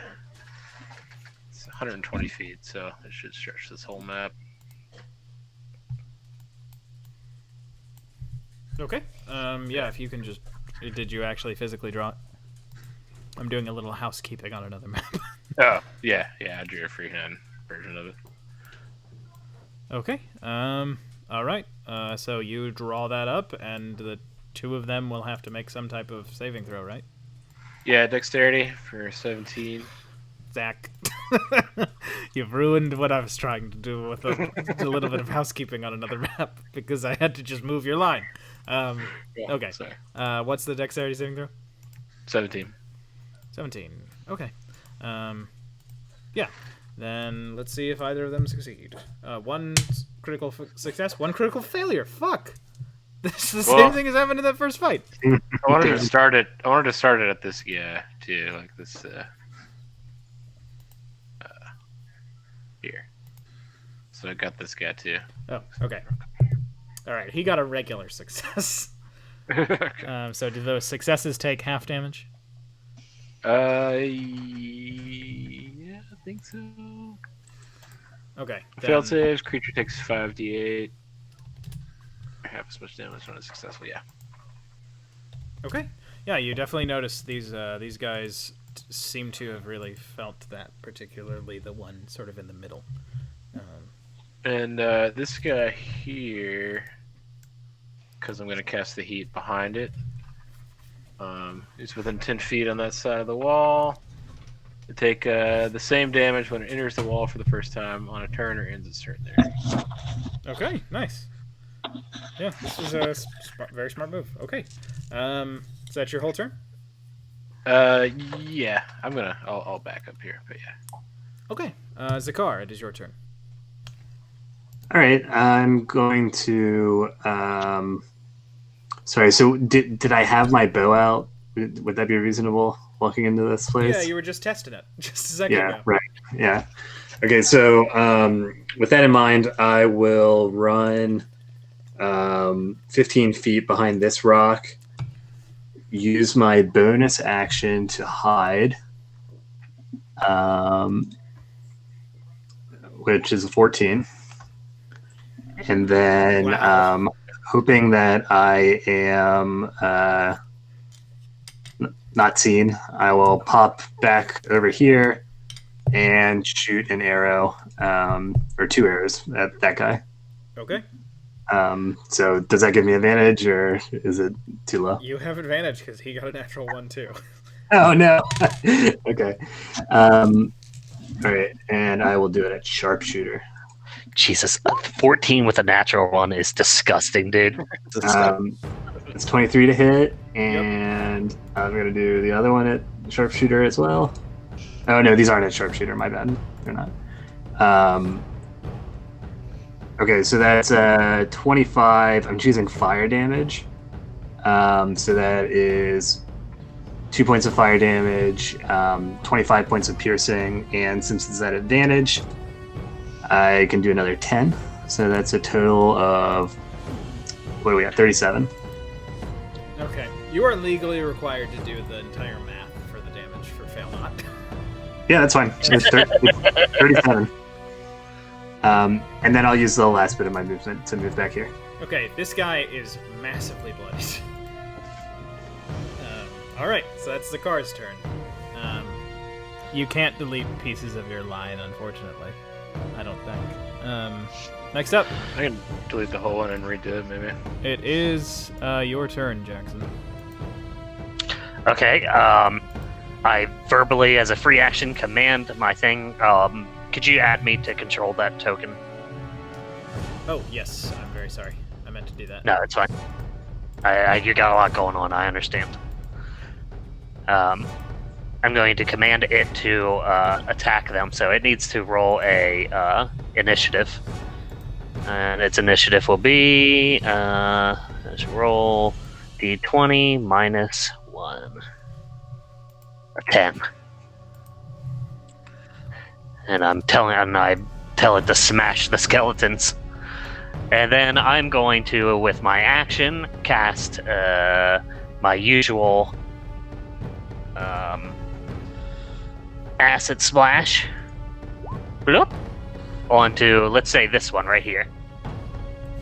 Okay. And let's see if he succeeds or if he dies. A failure, he dies. As Nice. you do notice this little stretch of fire kind of goes out for a second, but then the rest of the fire just reconnects. That was not like a magical effect of anything, although he did shatter, and this guy is within the range of that. He shitter shattered. Okay, that guy got a critical success, so he will take half of the piercing damage. So he takes 6 damage. And then I'm going to use my movement to head over to here. And I think that's going to be it for my turn. Yep. Okay. Next up, it's skeleton time. So do they have to do anything to pass through the fire? Like if they're in the You fire? just take damage if they go through it. If they they were start already or in the in- fire? If they start or in their turn, Okay, and then then they take that damage. do you want to roll the damage again? Yeah. 31. Wow. And did they take the whole thing? Or did they get to make the save? They make the save, I think. Okay, what's your DC again? 17?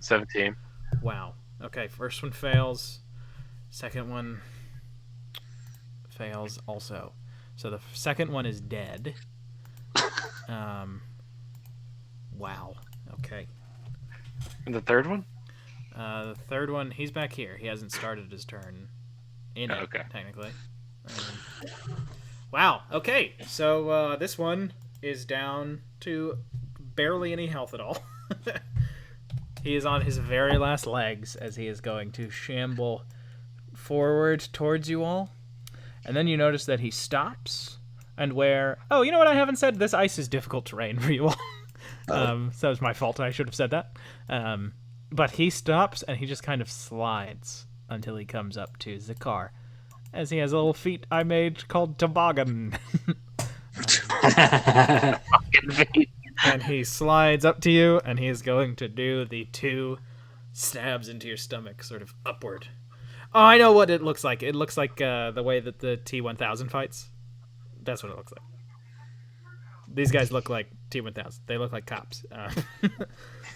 He swings. It's a 14 to hit. First one. And misses. Second one is a 21. That hits. Okay, you will take...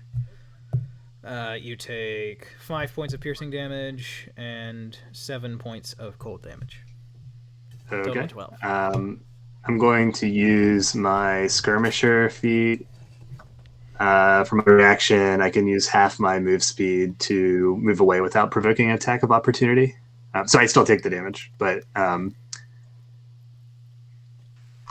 Okay, yeah, you move away. yep. So and it's I can only move away 10 feet because it's difficult terrain. So. Yep. Okay. So yeah, you go back to there. And what was the total damage, Ben? Total damage was 12. 12. All right. Thank you. All right. Next up, it is Khalid. It is your turn. Okay, so I'm gonna move up 15 feet, and then I'll cast haste on myself, Okay. and then Misty Step right there. Okay. Wait, you can cast haste on yourself now? Yeah. Nice. So we got 2 hastes available to us. And then do I technically have another action? Do I have you haste do, action yeah. now? I think you do. Never mind. You all are level 7. I'll hit him. Okay. 18. 18 hits. 12 damage, 12 damage. Okay. and that's my turn. Okay. Next up, it is, well, you'd think it'd be the elemental, but all of a sudden you will start to hear the very light flittering of wings. And from out of this rock spill these massive circular bugs with these long fairy-like wings. I drew these guys and I'm actually proud of them, so I'm gonna make a little map to show them in a second. But they are these odd bugs that are this sort of sickly, icy blue color, just like everything in this this little fantasy world. Don't know anything about bug type, is it's weak to fire type. They flutter and they fly above. They go above the flames. They can fly up to 60 feet. They can. Alright. They I hope fly- this isn't the Mothman's children. No, they're not. I can't draw a moth. And they fly to about here. And they are both going to shoot these large stingers that they have down towards Jackson. Oh god. Butt needles. And the other one is going to fly above you, Khalid, and attack you. Okay. Okay, so the ones on Khalid is a 22. Yep, hits. Okay, you take... No, it does not hit haste. Oh, yep. Alright. Alright, you bastard. The one on Jackson, the first one is a 18 to hit. That hits. Okay, and the second one is a 16. Yeah, that hits too. Okay, yeah, when you take these hits, you are going to take 1 point of piercing damage, and 3 points of poison damage from the first one. And the second one, you take 1 point of piercing damage, and 1 point of poison damage from the second one. And they are hovering now about 20 feet above the ground. Are they both 20 feet apart, so they're actually adjacent to each other? They are right next to each other. Okay. Yeah, and that is their turn. I'm going to very quickly take us to the map where I've put my ice wasps. These are legs on the front of it, not a mouth. Its mouth is up here. They're creepy little guys. They do look like Pokemon, dude. Yeah, their stingers are well endowed. It's a hefty stinger. You do notice that, like a transformer, just another stinger slides out. What? Where do they? Where? That's a mystery, huh? Just a heads up, that's why I didn't roll concentration check. Gotcha.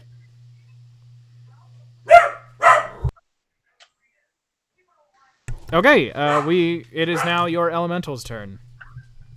All right, it's going to move. It's got 30 feet of movement, but this is difficult terrain. Is there water underneath of this ice? It is frozen solid like a brick. Oh, in that case, it's not bad terrain. He literally burrows through it. He just uses his arms and drags himself across the ice. And we'll get to here. And he has a 10-foot reach on his attack, in which he has multi-attack. So he can make 2 slam attacks. I'll just roll it here since I don't have it on a sheet. Let's roll 20, 20 plus 8. One is a 26, and the second one is a 16. Do either of those hit the skeleton?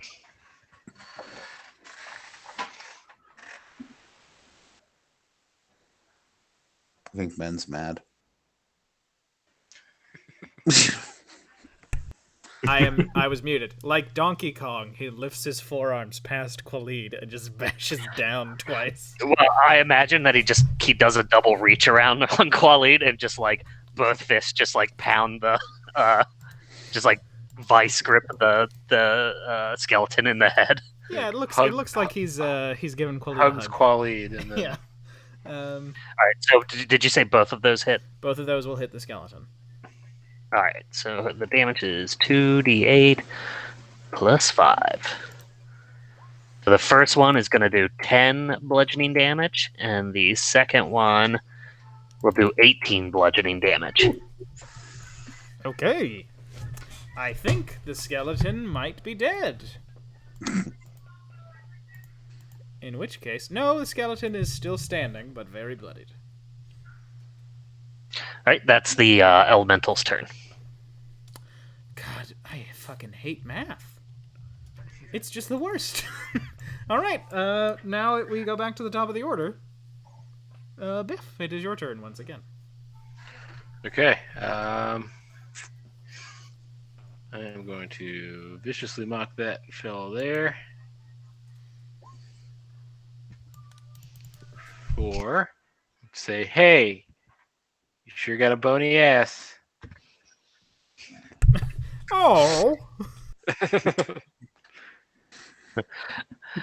My girlfriend, it's supposed just so to work everyone today. knows, I have a very bony ass in real life, so I'm allowed to say that. He fails spectacularly.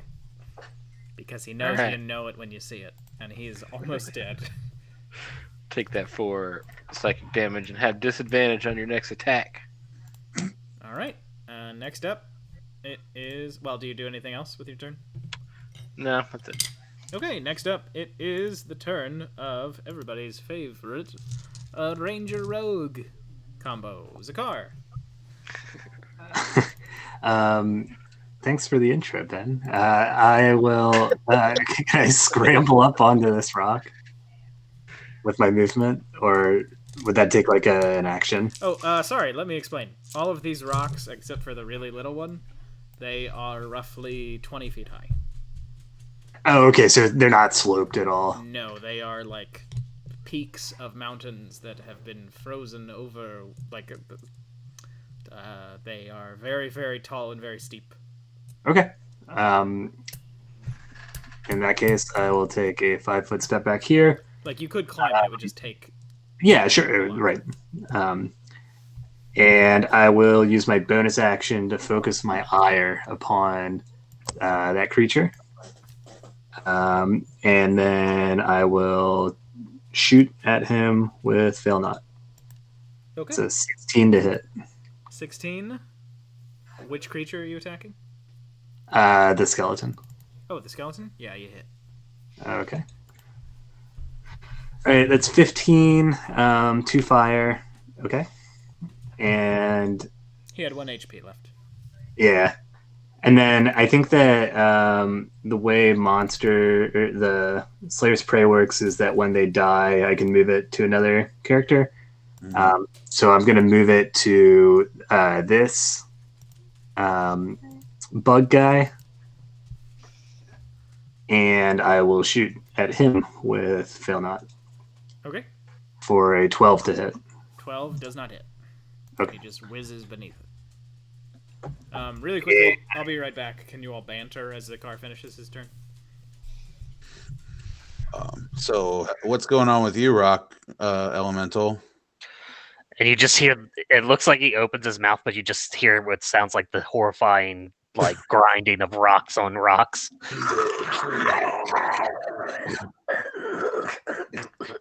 Hey, the rock biter could talk in Never-Ending Story. I think you can. Also, I'm Atreyu. But it hurts my voice. Remember Okay. Atreyu? Band? I'm back. Hey. Actually, I do, Aaron, because I remember there was a kid that really liked it in my class in 12th grade, and I made a lot of fun of him. I'm back, damn it. Zakar, what do you do at the end of your turn? I moved back up here. All right, god damn it. All right. Next up, coming to the studio, we got Jackson, everybody's favorite wizard.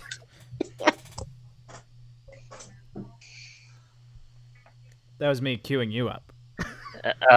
So Jackson looks at or talks to his elemental and says, "Stop finish fooling around with those guys up there and get down here." Wait, this guy It's the Indiana Jones, and then I will. I'm gonna do acid splash after I move. I can move 5, 10, 15 to here, and then I'll click my acid splash in just a second. DC is 17 dex save, and it's going to be on both of these things since they're next to each other. Okay, 1 failure, 1 success. So one of them just sort of whizzes out of the way and then goes right back once the acid is gone, and the other one is immediately disintegrated. God, but careful, those things have butt spikes. And then that's my turn. Okay, next up in the order, we have the Skeleton Man. Skeleton Man is going to attack you. I almost sang a They Might Be Giants song, but I thought better of it. 23 to hit you, Khalid. That one hits me. First attack does 3 piercing, second attack does 7 ice. So total of 10 damage. Okay. Well, I reduced the 3 Sorry, that was the first hit. Yes. hit. I apologize. No problem. So I take Second- 7 cold. Sure. Second one is 11 to hit, which misses.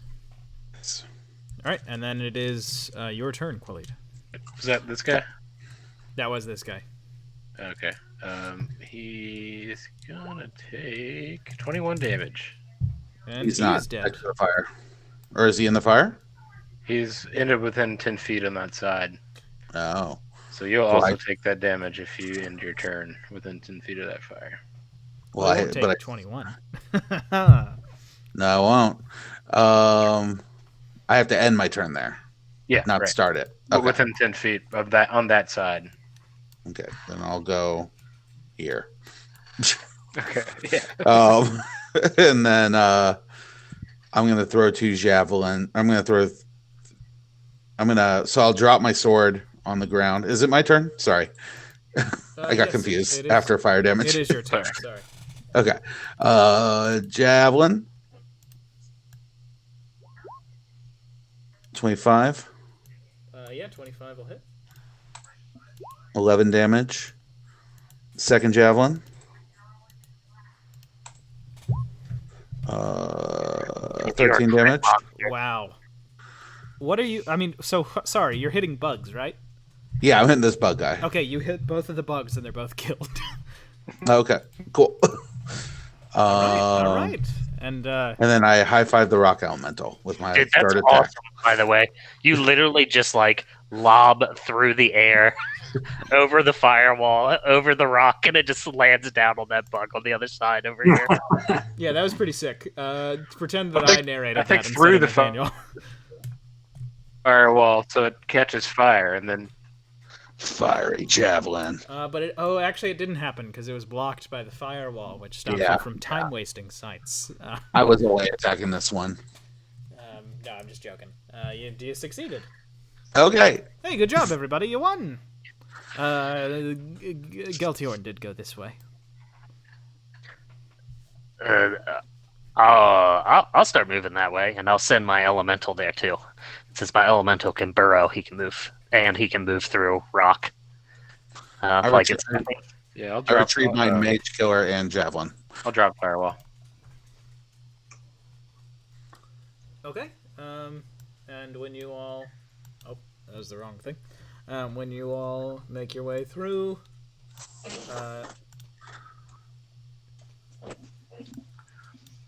Sorry, I'm just messing with some stuff. You all talk to each other as you go through, and what do you say? What do you do? What do you say? Tell me about your childhood, rock elemental.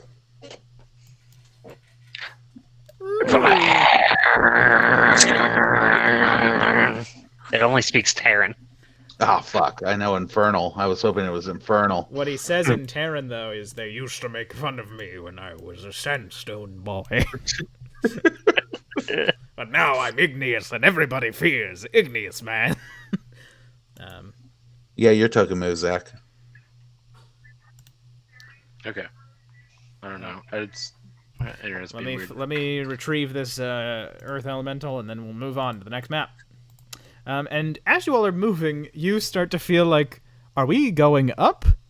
And you all of a sudden see, as everything past that point suddenly disappears, as you do feel like you are being lifted into the air as you make your way into the second ice field. We get it. You know, levitate. Okay, and you all have come Can't help it. to here, where there is Geltiorn standing in a grouping with a few of those skeletons, and hey, we're back at initiative. Who just went? It was Qualid? Yes. Okay, then we will go to Geltiorn. Shit, he's right there. Actually, no. Technically, Biff, it is your turn. I'm sorry. Ben, for my own bookkeeping, how long did that take to get there? It took you, it took you like 20 seconds. Okay. In that case, I'm gonna cast Wall of Fire.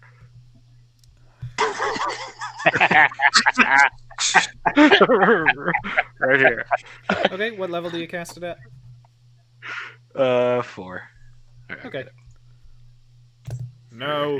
And he just waves his hand, and your wall of fire disappears. Oh, come on. I liked the thing that you sent me, Aaron. Oh, yeah. Alright, well, then I guess I'm not gonna do anything.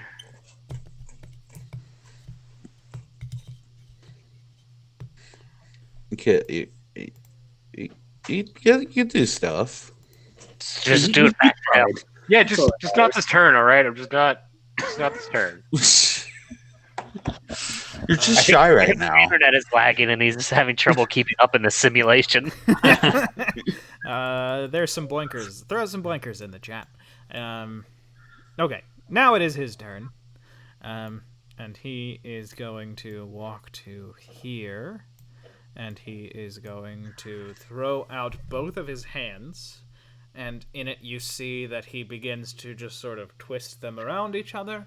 And then there appears a floating silver disc. And that disc just shoots forward. And you realize that it is a pillar of ice rocketing towards you all. Everybody, please make a dexterity saving throw. Including one for your elemental, please, Nathaniel. Okay. 24. And do we get a bonus? Yeah, everyone adds 4. Because you have my aura of protection. That's mine. I gotta manually roll this guy. Is this a difficult terrain, Ben? It is. Okay. All right, so with the aura, I'll have 10 for Jackson, and it's a 18 for the elemental. You fail the elemental saves.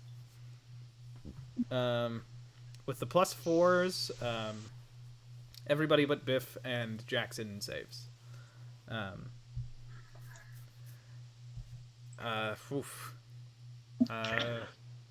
Oh boy, I just checked the health. You take 52 points of damage, cold damage.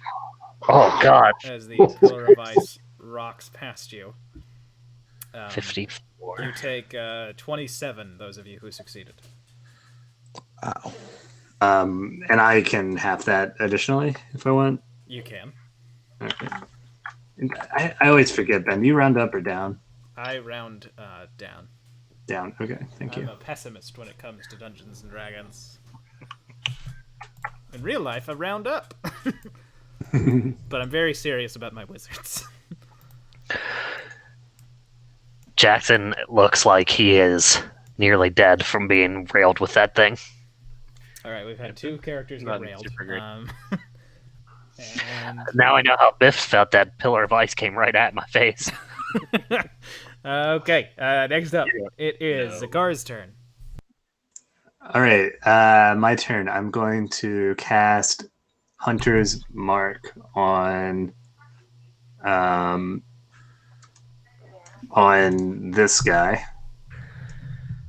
and I will move 20 feet to here, and then I will shoot at him twice. Okay. Oh, that's with sharpshooter. I guess I'm doing sharpshooter twice. So 17 and 25 to hit. 17 misses, 25 hits. All right. That is what 33 plus 2, so 35 points of damage. Okay, you feel like he doesn't take the full piercing. Sure. And it is fire damage. Sure. And the Hunter's Mark is magical, so... So it becomes 13 piercing, 6, so that's 19, 21. He takes 21 damage. And that's my turn. Okay, that's a lot of damage. Let me do the math there. I hate that I've started using the token bubbles, because it means that people can watch me sometimes get my math wrong for simple subtraction. Okay, next up, It's hard, man. It's hard to do. Jackson, it is your turn. And what is this ground that looks gray made out of? This is like slush ice.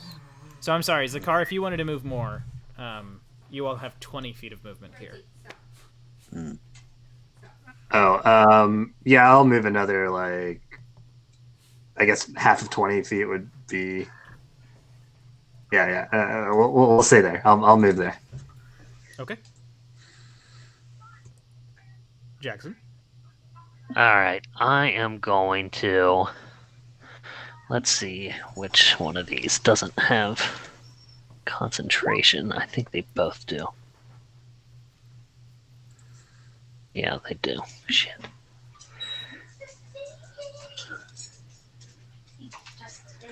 All right, then I am going to simply cast Grease. Actually, no, I'm not doing that. I apologize.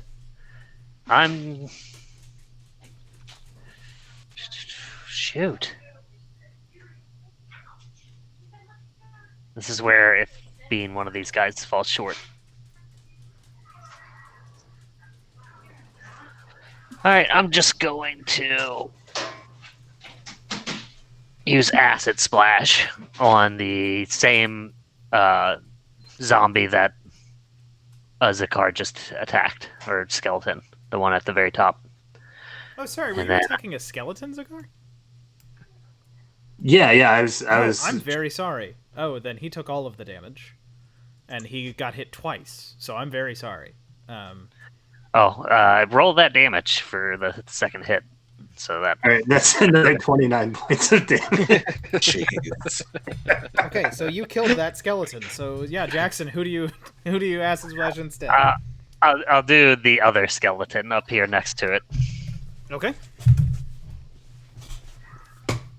Let me see if he succeeds. He does not, so he will take 6 points of acid damage. This is no longer difficult terrain. Okay. 5, 10, 15, 20, 25. Would I be able to get here? Yeah. Okay. I just didn't know because of that. A little bit of the area is taken up. Okay, so I'm going to go there, and then I'm going to tell my elemental to get that guy, and I point at the main bad guy. And then I'll end my turn. Okay, cool. Then next up, it is skeleton time. And you will notice that popping up closer to you, there's one more skeleton, and then there is another one that pops up in front of Geltior.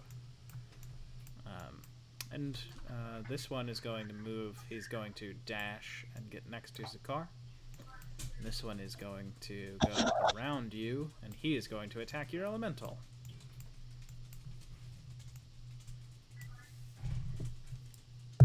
And his first attack is, what is that? Is it 12? Against? Against your elemental. That's a miss. Okay, second attack is another 12. Miss. Okay. Then we go to the next person in the order, which is Khalid. Okay. I'm gonna dump my 25 lay on hands into Biff, and then step here, and I'll take my one attack.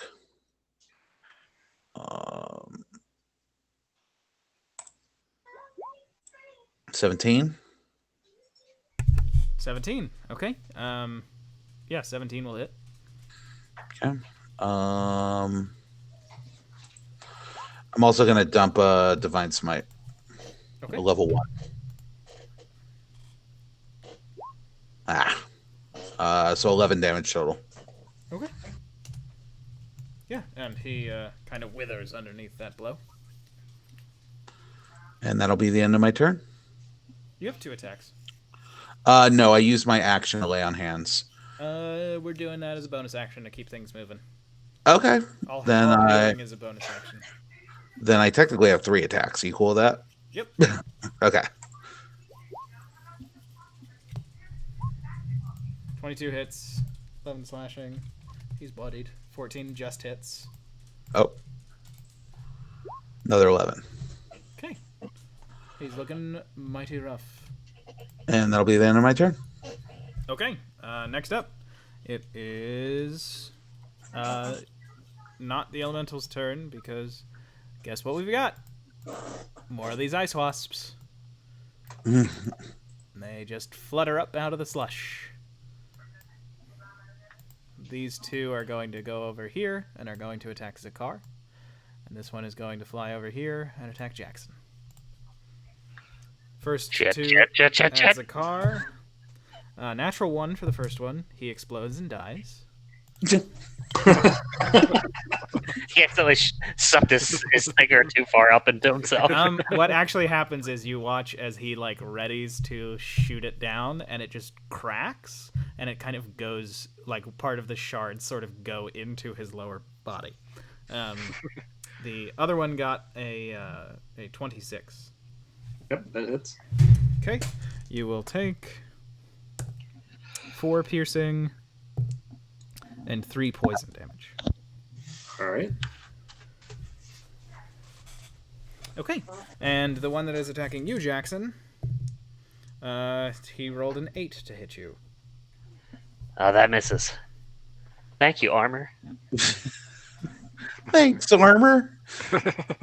You're my best friend. Everybody gets 1. That armor just crawls off of my body.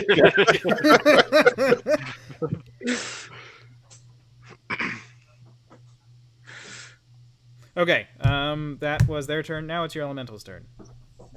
Alright, it's gonna move 5, 10, 15, 20, 25, 30. Okay, 35, both of those 40, skeletons are going to 45, take... 55, 60. Both of those And then it's turn. skeletons are going to take attacks of opportunity on it. Okay, First one, it is a 21. that'll hit it. Okay. 8 piercing, 9 cold. 17 damage total. Oh, did you include the 27 damage that the elemental took from the pillar of ice? I did not. And it was fully cold damage, right? Fully cold. I So love this- that anime. So that was 27, and this one... 8 piercing, 9 cold. I'm guessing that it has piercing. Yeah, it has the piercing, so it's going to be 4 plus 9, 15 more. So that'll make it at... Then the second one attacks, and it is a 17 to hit. That just hits. Okay. That is 4 piercing, half to 2, and another 9 cold damage. 11, that puts it at... Taking 51 damage so far. Oh, you're doing Sentinel. Okay. Yep. Yeah, you killed this one Yeah, you're dead. after he attacked. No one hits my rock friend. Okay. Then your rock elemental has gotten there. Biff, it is your turn. You've just been healed by Qualid. All right. Are we counting mass cure wounds as a bonus action, or is that still full action? That is... 5th level spell, so Nope, that's a bonus action. it's still a bonus action. Okay. Well, I'm going to cast that here. It's going to get all of us. I can't get the elemental, unfortunately. It's going to heal everyone for 20. I think you would need earthbending to heal the rock elemental. Girl. Yeah, that might be fair. Yeah, that's a good roll. Yeah, everyone gets 20 back. That was And then Oh, I'm nice. going to cast Haste on Zakar. Sick. Thank you. I forgot. In my turn. All right, that was a concentration check then for Gotcha. the damage. Okay. Is that your turn, Biff? That's it. Okay. Next up, it is it is his turn, and he is going to Misty Step to right there. Then he is going to look at all of you, and he is going to smile at you, Qualid, and just hold his hand up, and with one finger he just traces a line in front of him, almost flicking it up. And 3 separate small, almost like javelins of lightning come hurtling towards you. The first one is... the first one is a 26 to hit. That hits. Second one is a 19 to hit. Does not hit. The last one is a 22 to hit. Does not hit. Okay, so here's the Dude. first one will hit. That's so sick. Is your AC's 23 Right now because Right. I used. with haste? That's awesome. Okay, in your metal armor, though, the 17 lightning damage is doubled to 34. Okay. Yep. Okay. And there we go. That was his turn. Next up, Zakar. It's your go. All right, I'm going to use my bonus action to disengage. I'm going to use my movement to go to here. I'm going to use my regular standard action to attack this guy twice. So that's 25 to hit and natural 1. Okay. The 25 will hit. The natural 1 will just miss.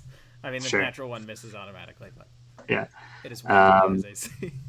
And I'll use the extra action to attack that guy again. I'm going to do it at sharpshooter this time. And it's Yep, 26. Oh, and he's within... Yep. Go ahead. Oh, wait. Man, I clicked the wrong button. We'll take this one. So it's a lower roll overall. So that's 30 piercing, 9 fire, and 15. Okay. All right. Good work. And that's it. Yep. Good work. Jackson, it is your turn. How close is this thing to me? How far up in the air is it? This bug that's near me? That bug, you notice that bug is only like 15 feet up. Okay. I'm gonna acid splash it. Okay, yeah. You acid splash it.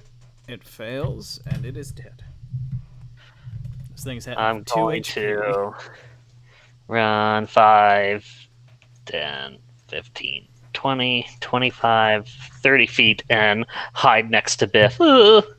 Still, like, just covered in ice, like it's wedged in, like, my nose and ears. Okay. When And you get sticking out there, myself. you My will turn. feel the terrain shift as you feel like you're moving forward while you're standing still. And all of a sudden, there is a new glacial mountain of ice jutting Nice. through the middle of the battlefield. Oh, so, like, so high up we can't see the other side. You cannot see now. Okay. Okay, then next up, it is skeleton time. This one's going to come here and attack the elemental.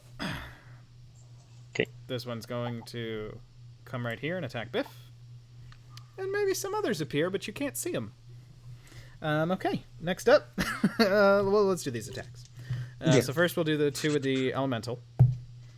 Okay. First attack is a 12. Miss. Second attack is a 23. That'll hit.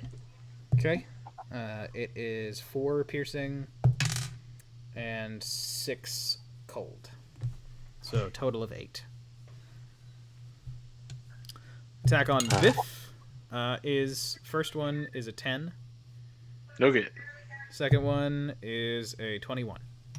That'll do it. 6 piercing, 6 cold. Total of 12. Okay. Okay, and there we go. It takes 9 damage. Okay. Mr. Sentinel. I realized that at work. I say Sentinel wrong. Okay. You said it right. I don't have I don't have an I in it. Okay. That was skeleton time. So now, Khalid, it's your turn. I'm gonna hit him. A 1. 17? 17. Yeah, 17 will hit. 12 damage. Okay, 12 damage. Leadable check. Okay. Does it bloody him? Not quite bloodied. That Okay. that oozing green flame blood is not coming out. 27 will hit. I'm gonna do a divine smite on this one as well. Yeah. Nice. Now he is not just bloodied, but he is severely fucked up. Last hit. 15. You said that just hits. 15 will just hit. Yeah. Another 12. Okay, 12 puts him down. Bye. And then I'm going to step over here for the moment.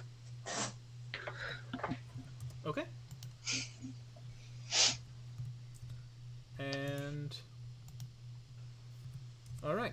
Next up in the order, we go back to our friend, the little ice wasps.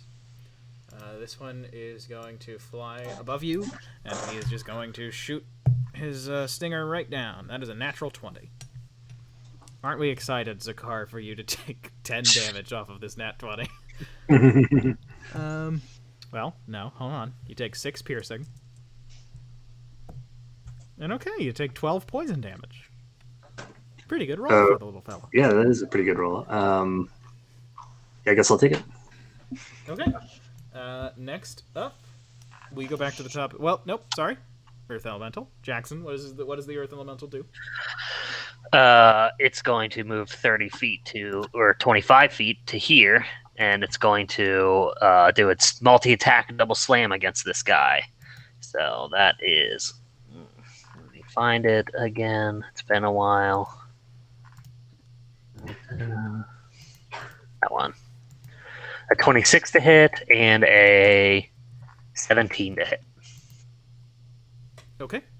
The 26 hits, the 17 misses. Okay. The one that hit will do 2d8. Do 19 bludgeoning coming at him as it just picks up both of its arms and just one at a time tries to Donkey Kong pound on top of him. Okay. Yeah. That's its turn. It did 19 bludgeoning damage. Jesus Christo. All right. Yeah, you have really fucked with that dude. Biff, it is your turn. Okay. I am going to duck down behind Khalid and try to hide. Hey, get out of there!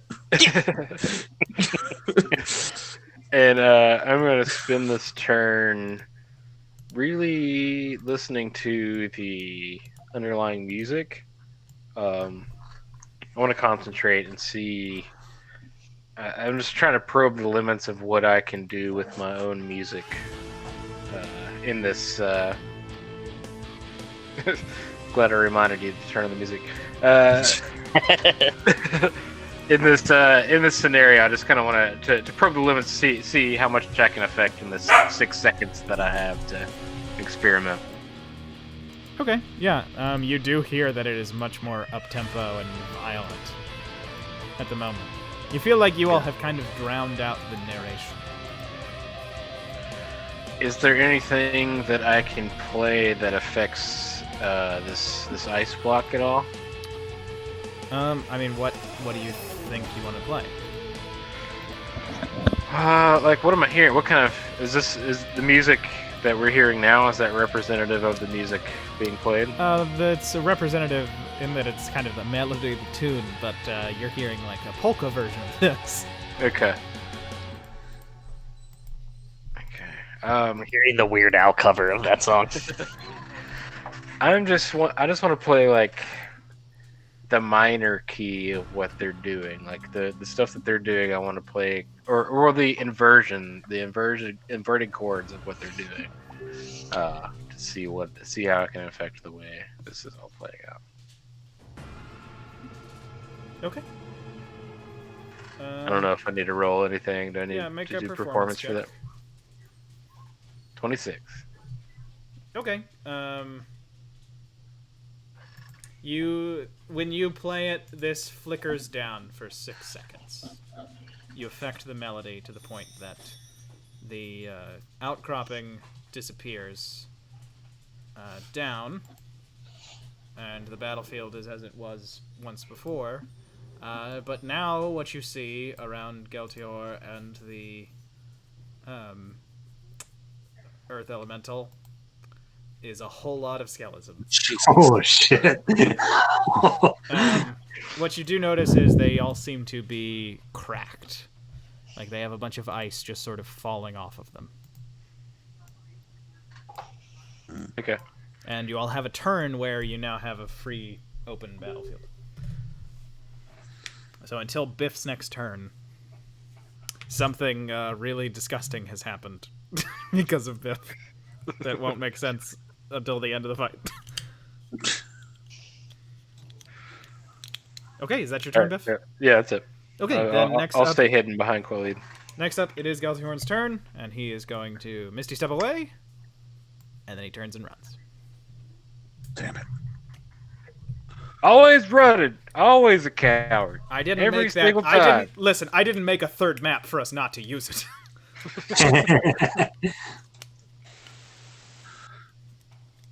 All right. Next up, it's your all's turn. I think that's me. Is this creature, how far above is it from me? He's about 10 feet up. Okay. So I will use my hasted action to shoot at him. Sure. It's a 19 to hit. Hits. He is destroyed. Okay. Then I will use my regular action. No, sorry. I'll use my bonus action to mark this guy with Hunter's Mark, and then I'll use my regular action to attack him twice with Sharpshooter. It's 14 to hit. Hits. 18 to hit. Both of them will hit. All right. Damn. All right. And Jackson, you get kind of like a sense of your elemental being like, I can fuck these guys up.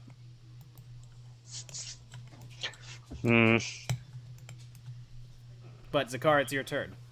As Jackson gets that sense. Yeah, sure. The only thing I'm going to move to here. Okay. And that's my turn. Okay. You all feel like something sort of, almost like a reaction to pain. All of a sudden, something below you just kind of shifts. And the three of you are slid this way until you hit this wall. As are all the skeletons in the elemental. And the elemental crushes a few of these things. And they just shatter. They have 5 HP, these boys. Nice. Oh god. He's fine. Their shatter is weaker and doesn't hurt him. Okay. Yeah, I'm just gonna tell the elemental to destroy those things.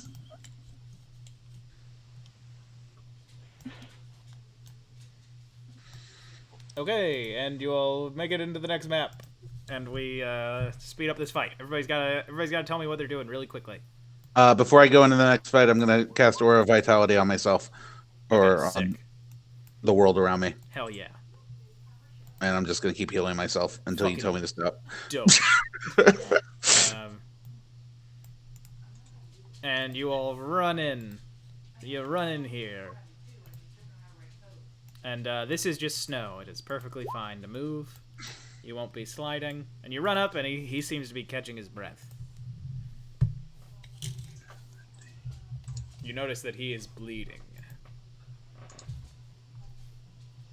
You notice that his armor seems less full.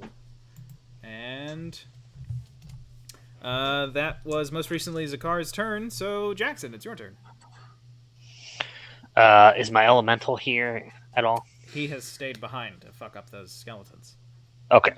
Alright, in that case, I am going to try and get this guy to fall down. I'm going to grease on him.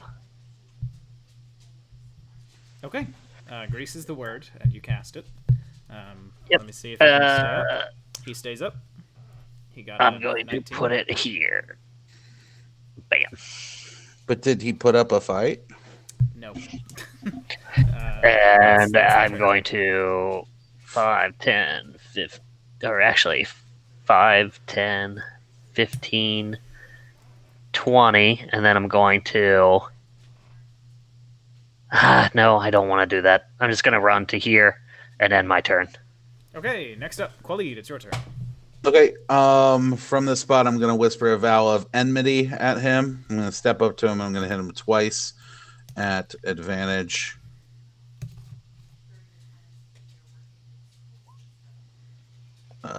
Probably doesn't hit that one. It hits. Oh, okay. Second hit. Okay. First one, I'm going to put a level 2. Divine Smite. Sure. And then, so that's 34 damage total. Okay, 33 total. Yeah, he's now bloodied. Not from where he was when you walked into this map, but from where he was when you all started this fight. Mm-hmm. You notice that his armor is kind of falling off of him. And now it's top of the order. Biff, it's your turn.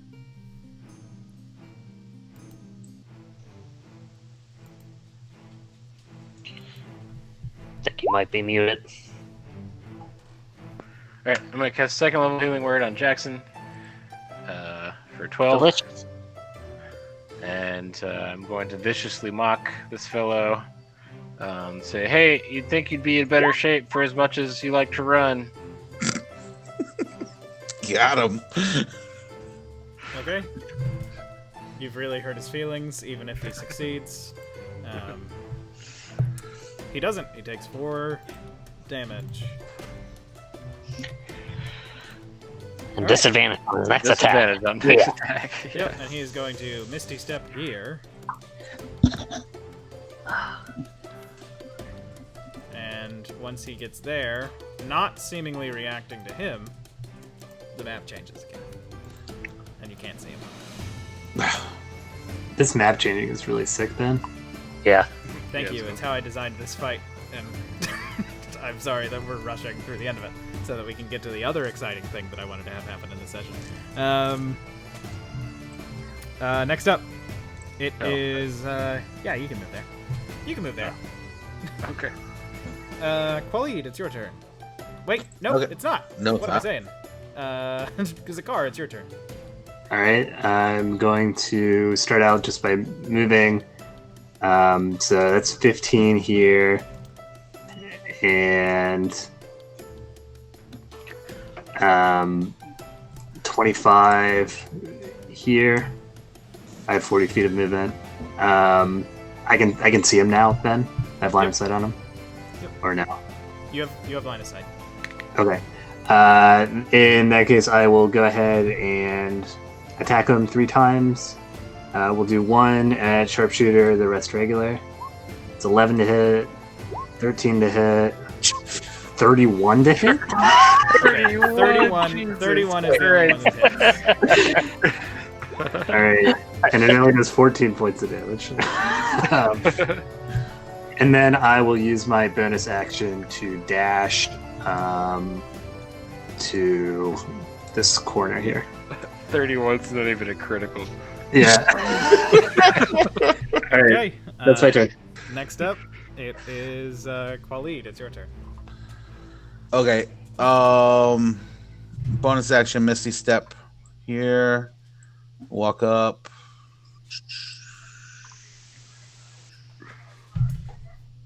And then I'll throw 2 javelins at him. Yep. Let me make sure one thing. I'm sorry. The music has slowly started to fade away. You get advantage on attack rolls. Okay. So yeah, javelin. And then javelin. First one hits, second one hits. Comes back with a vengeance. 17 damage. All right. Yeah, he's looking mighty rough. That's the end of my turn. Oh, Jackson, I skipped you. I'm sorry. I'll hit myself.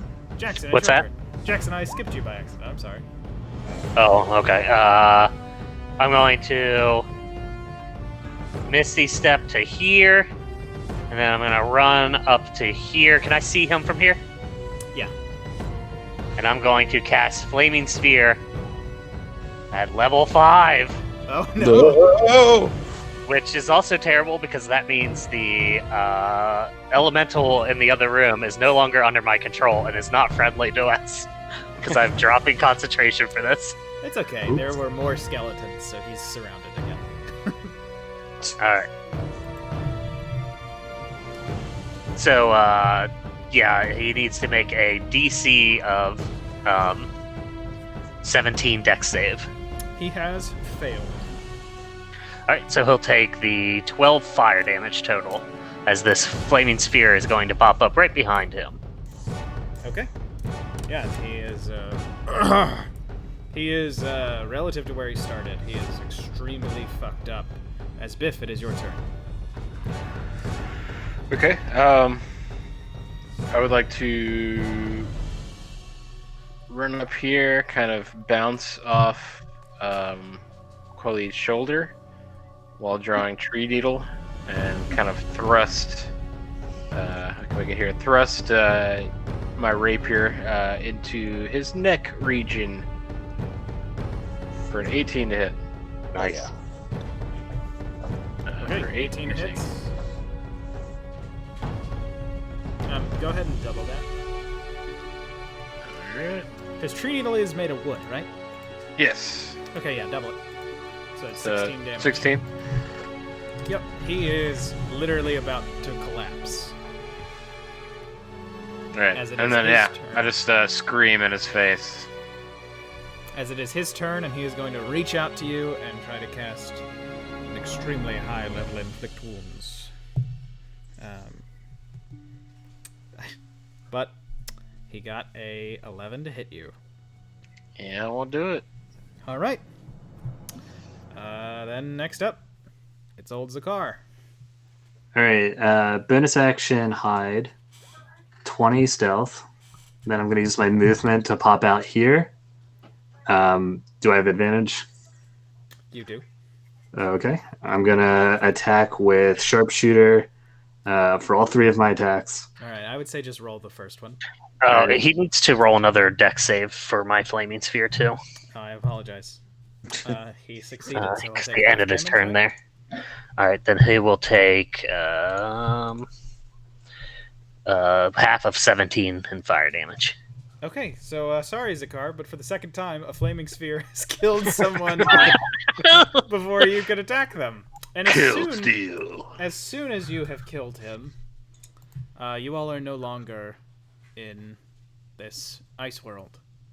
You are back to the tavern that you were in before this little sojourn. A tavern that I can hardly find. I just want to roll the damage. Oh wait, hold on. I'm going to show you all what you were fighting on. It's a tortoise. It's a tortoise with a flat back. Oh, It's covered in cool. ice. Oh. I made him up, but also there was a bunch of art that already existed, so I couldn't Well, use it. Discworld Which sucked thing. because it was uncreative of me to use them. But now, when you all are in the inn, you don't have the accordion player or the flutist. Instead, in front of each of you, there is Flautist, I'm sorry. flautist. Instead, in front of each of you, there is a slip of paper. Oh no, my elemental's in their place and it's destroyed everything. No. Instead, there is a perfectly drawn illustration of Ayabar, the accordion player's face. And underneath it says, "Thank you for your patronage." And each of you are missing 5 gold. Oh. Oh, that's fine. I have so much money. Yeah, she took it from your purses that had a whole lot of gold. Or somebody took it from your purses that had a whole lot of gold. But they didn't take any more. And now we're going to flash forward to tomorrow when you're on the road. To Kizarkand, the major city. And you're going to be walking along the road. When... oh, the road is going to be meeting another road. Well, there's 4 mysterious people walking down that road. They're going to be almost at a pace with us when these two roads meet. I wonder what's the deal with that. What do We those should go people around, look right? like? Hey, Brian and Zach, there's a Goliath? And Man, I'm hungry. Where do they stop for lunch? Y'all ready to eat? I For real, will I'm show you really the hungry. world. I got some sausages. If you guys are hungry, we can heat them up real quick. It should be pretty good. When you say sausages, did you mean like Brussels sprouts? No, I mean, I got those fish things. Remember those fish people we killed? Those continue to be meat she after means all of this. Well, yeah, it's the curing process, right? And Stevia is now close enough that she can speak at normal volume. Oh, okay, good. Oh yeah, I was using thaumaturgy. Sorry.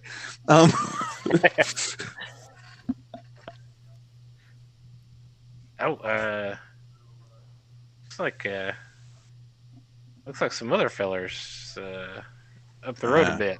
It's an interesting group, for sure. What is now we go back to group 1. You all are literally 15 feet away from each other now. Who are those guys? I like the big I one. know there's some interesting fellers.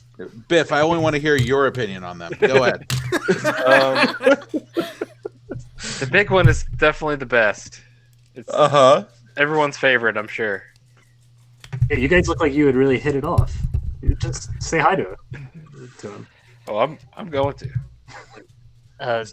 The man who chopped down. They look like the type that would rob us. Perhaps we should I will disappear. come to your house and kill you.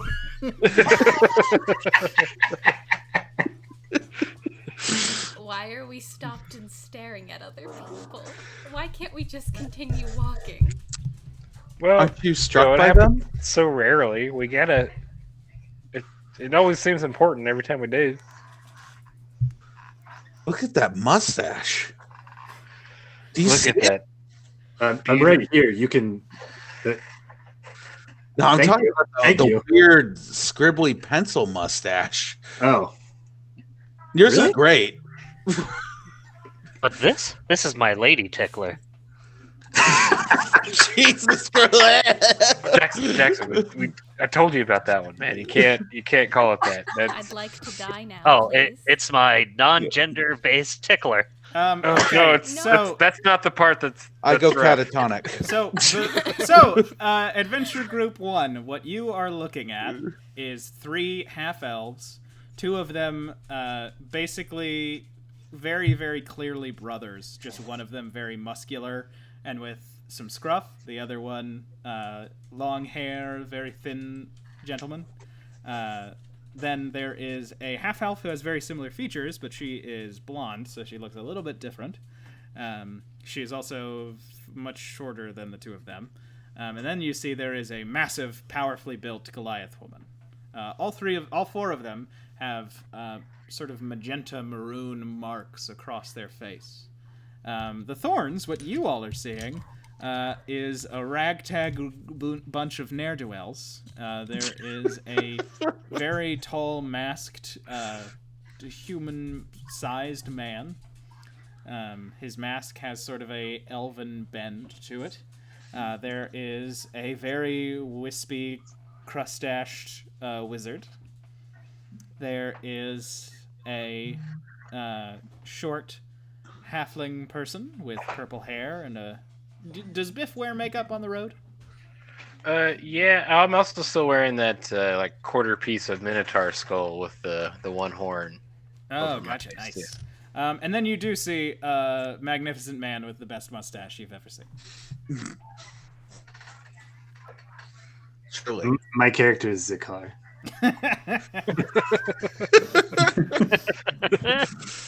I'm sorry, your name is Zakar, or... I was saying that as Aaron, Oh, okay. not as. How I think funny he would said it get Fourth to the wall. car. And now I will not be talking, and you all have to talk to each other for 10 minutes. No, but I need my DM daddy. There are Oh. other people. How do your characters react to other Idiot, people? Hi, how are you all today? Where are you headed? The direction we're walking? You are all headed to the city of Kizarkand. Well, I mean, in like the long run, like perhaps you might be passing through there, but where's your destination? I don't know. I was gonna take a couple years abroad. I think, kind of figure out where I want to do with my If life. you leave me again, I swear to Oh, you God. should. It is that is the best time of anyone's life. You do more learning that way. That's what I say. I don't Well, know your actually, I name, think but we do were not getting ready to encourage him. stop for lunch, right? Oh yeah. Well, Maybe if you guys want to join us. You know, we did happen upon some pretty nice mushrooms, and Zakar's a good cook. yeah, I'd love to Uh, fix for someone who might appreciate my food. I'd love to And come I- along with you. And I give Zakar all of the psychedelic mushrooms that I've been storing up. Sebastian's head is on Cigar's shoulder right now. Like, let me see. I want to see. Can I? Can I taste? What? You want these mushrooms or these? And I hold up the psychedelic first. And I'm not gonna lie to you. Both right now. Both. I want both. Can I make Oh. an insight? Can I make a Yeah. perception check to see if those are good for him? Sure. Hey, no, Sybil, they're fine. I've They're eaten all- them before. They're good. They're all good for me. You know, we've been saving these for a really long time, Biff. Maybe it's a good time to go ahead and Yeah. partake. I mean, it's been so long since we've been able to have other travelers around us. Like, Yeah, Yes, do you guys sir. want our drugs? You gonna make a tea or how you want to do it? Yeah, no, that sounds great. Here, Yeah, yeah, try sounds the good first to me. one. And I'll walk off the road and start putting together a camp to start fixing lunch. Ben. Okay. Yeah, Stevie will help set up the campfire and the cook fire. Sybil is sticking close to Soren, kind of away from the others. So, do you guys have any rations? Any meat to throw in? Oh, boy, yes, do we I! have got all Oh kinds. man, of I've let's see. I got a little fish person sausage. I got some dragon turtle meat. What else I got? I got this ancient old leaf. This extinct plant that doesn't even grow anymore. I don't know what it does though, so I we don't might think want we to. should use that. No, I don't know. Any of you guys know anything about this? I want to try that. That sounds good. it would probably make for some very good arcane reagents. Would Jackson know what that was, Ben? Do you The remember what I'm talking about? old extinct leaf that you took? Yeah, the plant that we took from the summoning place of. I mean, he wouldn't, but Jackson could certainly pretend he knew what it was. Okay. Well, I mean, just out of what you said, it was an ancient leaf, and his first thought is like, even if we burn that, the ashes from it will make some pretty cool reagents. That's true. No, that's staying with us. Yeah, don't touch that. It'd make a great lettuce wrap. Nope. Well, I mean, I'm not saying that you should give it to me. I'm just saying it's that's one good purpose you for it. implied you wanted it. Oh well, I'm not gonna lie. I would be if you were to gift it to me, I would gladly accept it. But I'm not expecting anything. Yeah. I kind of like to figure out what it does first before I just give it away. But I would be willing to eat it if that's what we're going towards here. Let's just trade all of our gear with each other. Yeah, I've completely Let's just see what forgotten happens. I've completely forgotten that I had this dwarven wizard vest, and I don't know what it does anymore. So, who wants it? So where are you guys headed? Are you stopping in this town ahead of us, or I think Kaverzatech. What's it called? Kizarkand. I wasn't asking you. I was asking my siblings, DM Daddy. Kizarkand? Kevin's Land, I think. Kevin's Great. land. We're going to Kevin's, dude. His apartment. Oh yeah, he has more of these mushrooms. It's in Caesar. He's holding an eighth for me right now.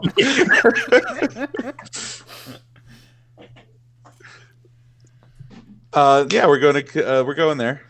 Where are you going? Who are you? We're headed north to Ursamir. I'm Zakar. Hi, Zakar. I'm Sebastian. My name is Biff Tree Needle. I see you. You're a fellow bard there.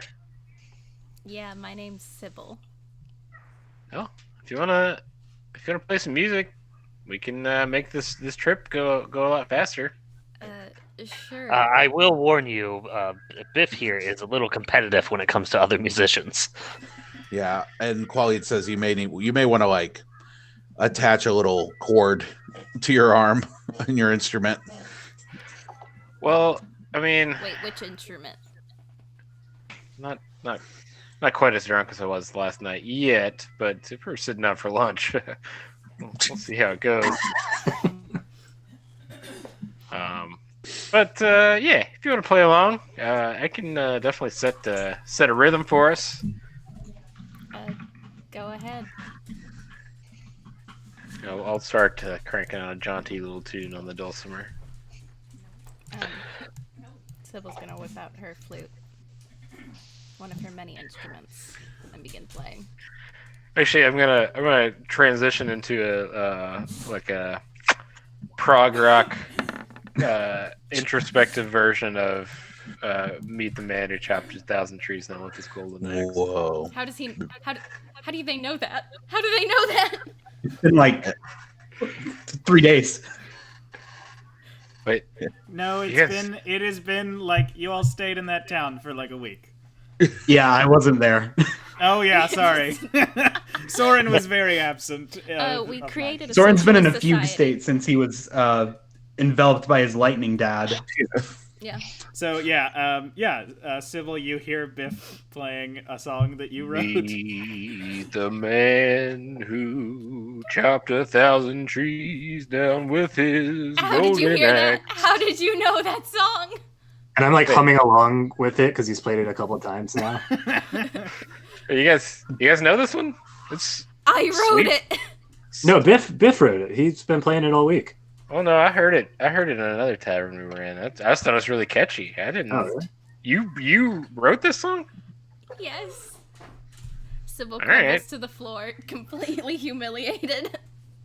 No, actually, it's an honor to meet you. I don't. That's a great song. I don't bond with bards too often, but that's a banger. I would like. It's earned me a lot of money personally, so I appreciate it. Thanks. Thanks. All right, and we'll pick up this conversation in 3 weeks when the Thorns return.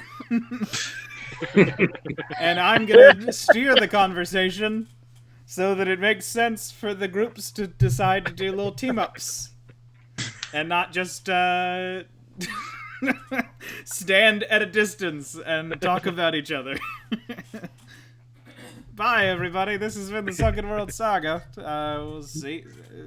It's F11. I just want to point out, I think we teamed up on lunch at least. No, yeah, that was great. I loved it. I just don't want you all to be like, All right, bye.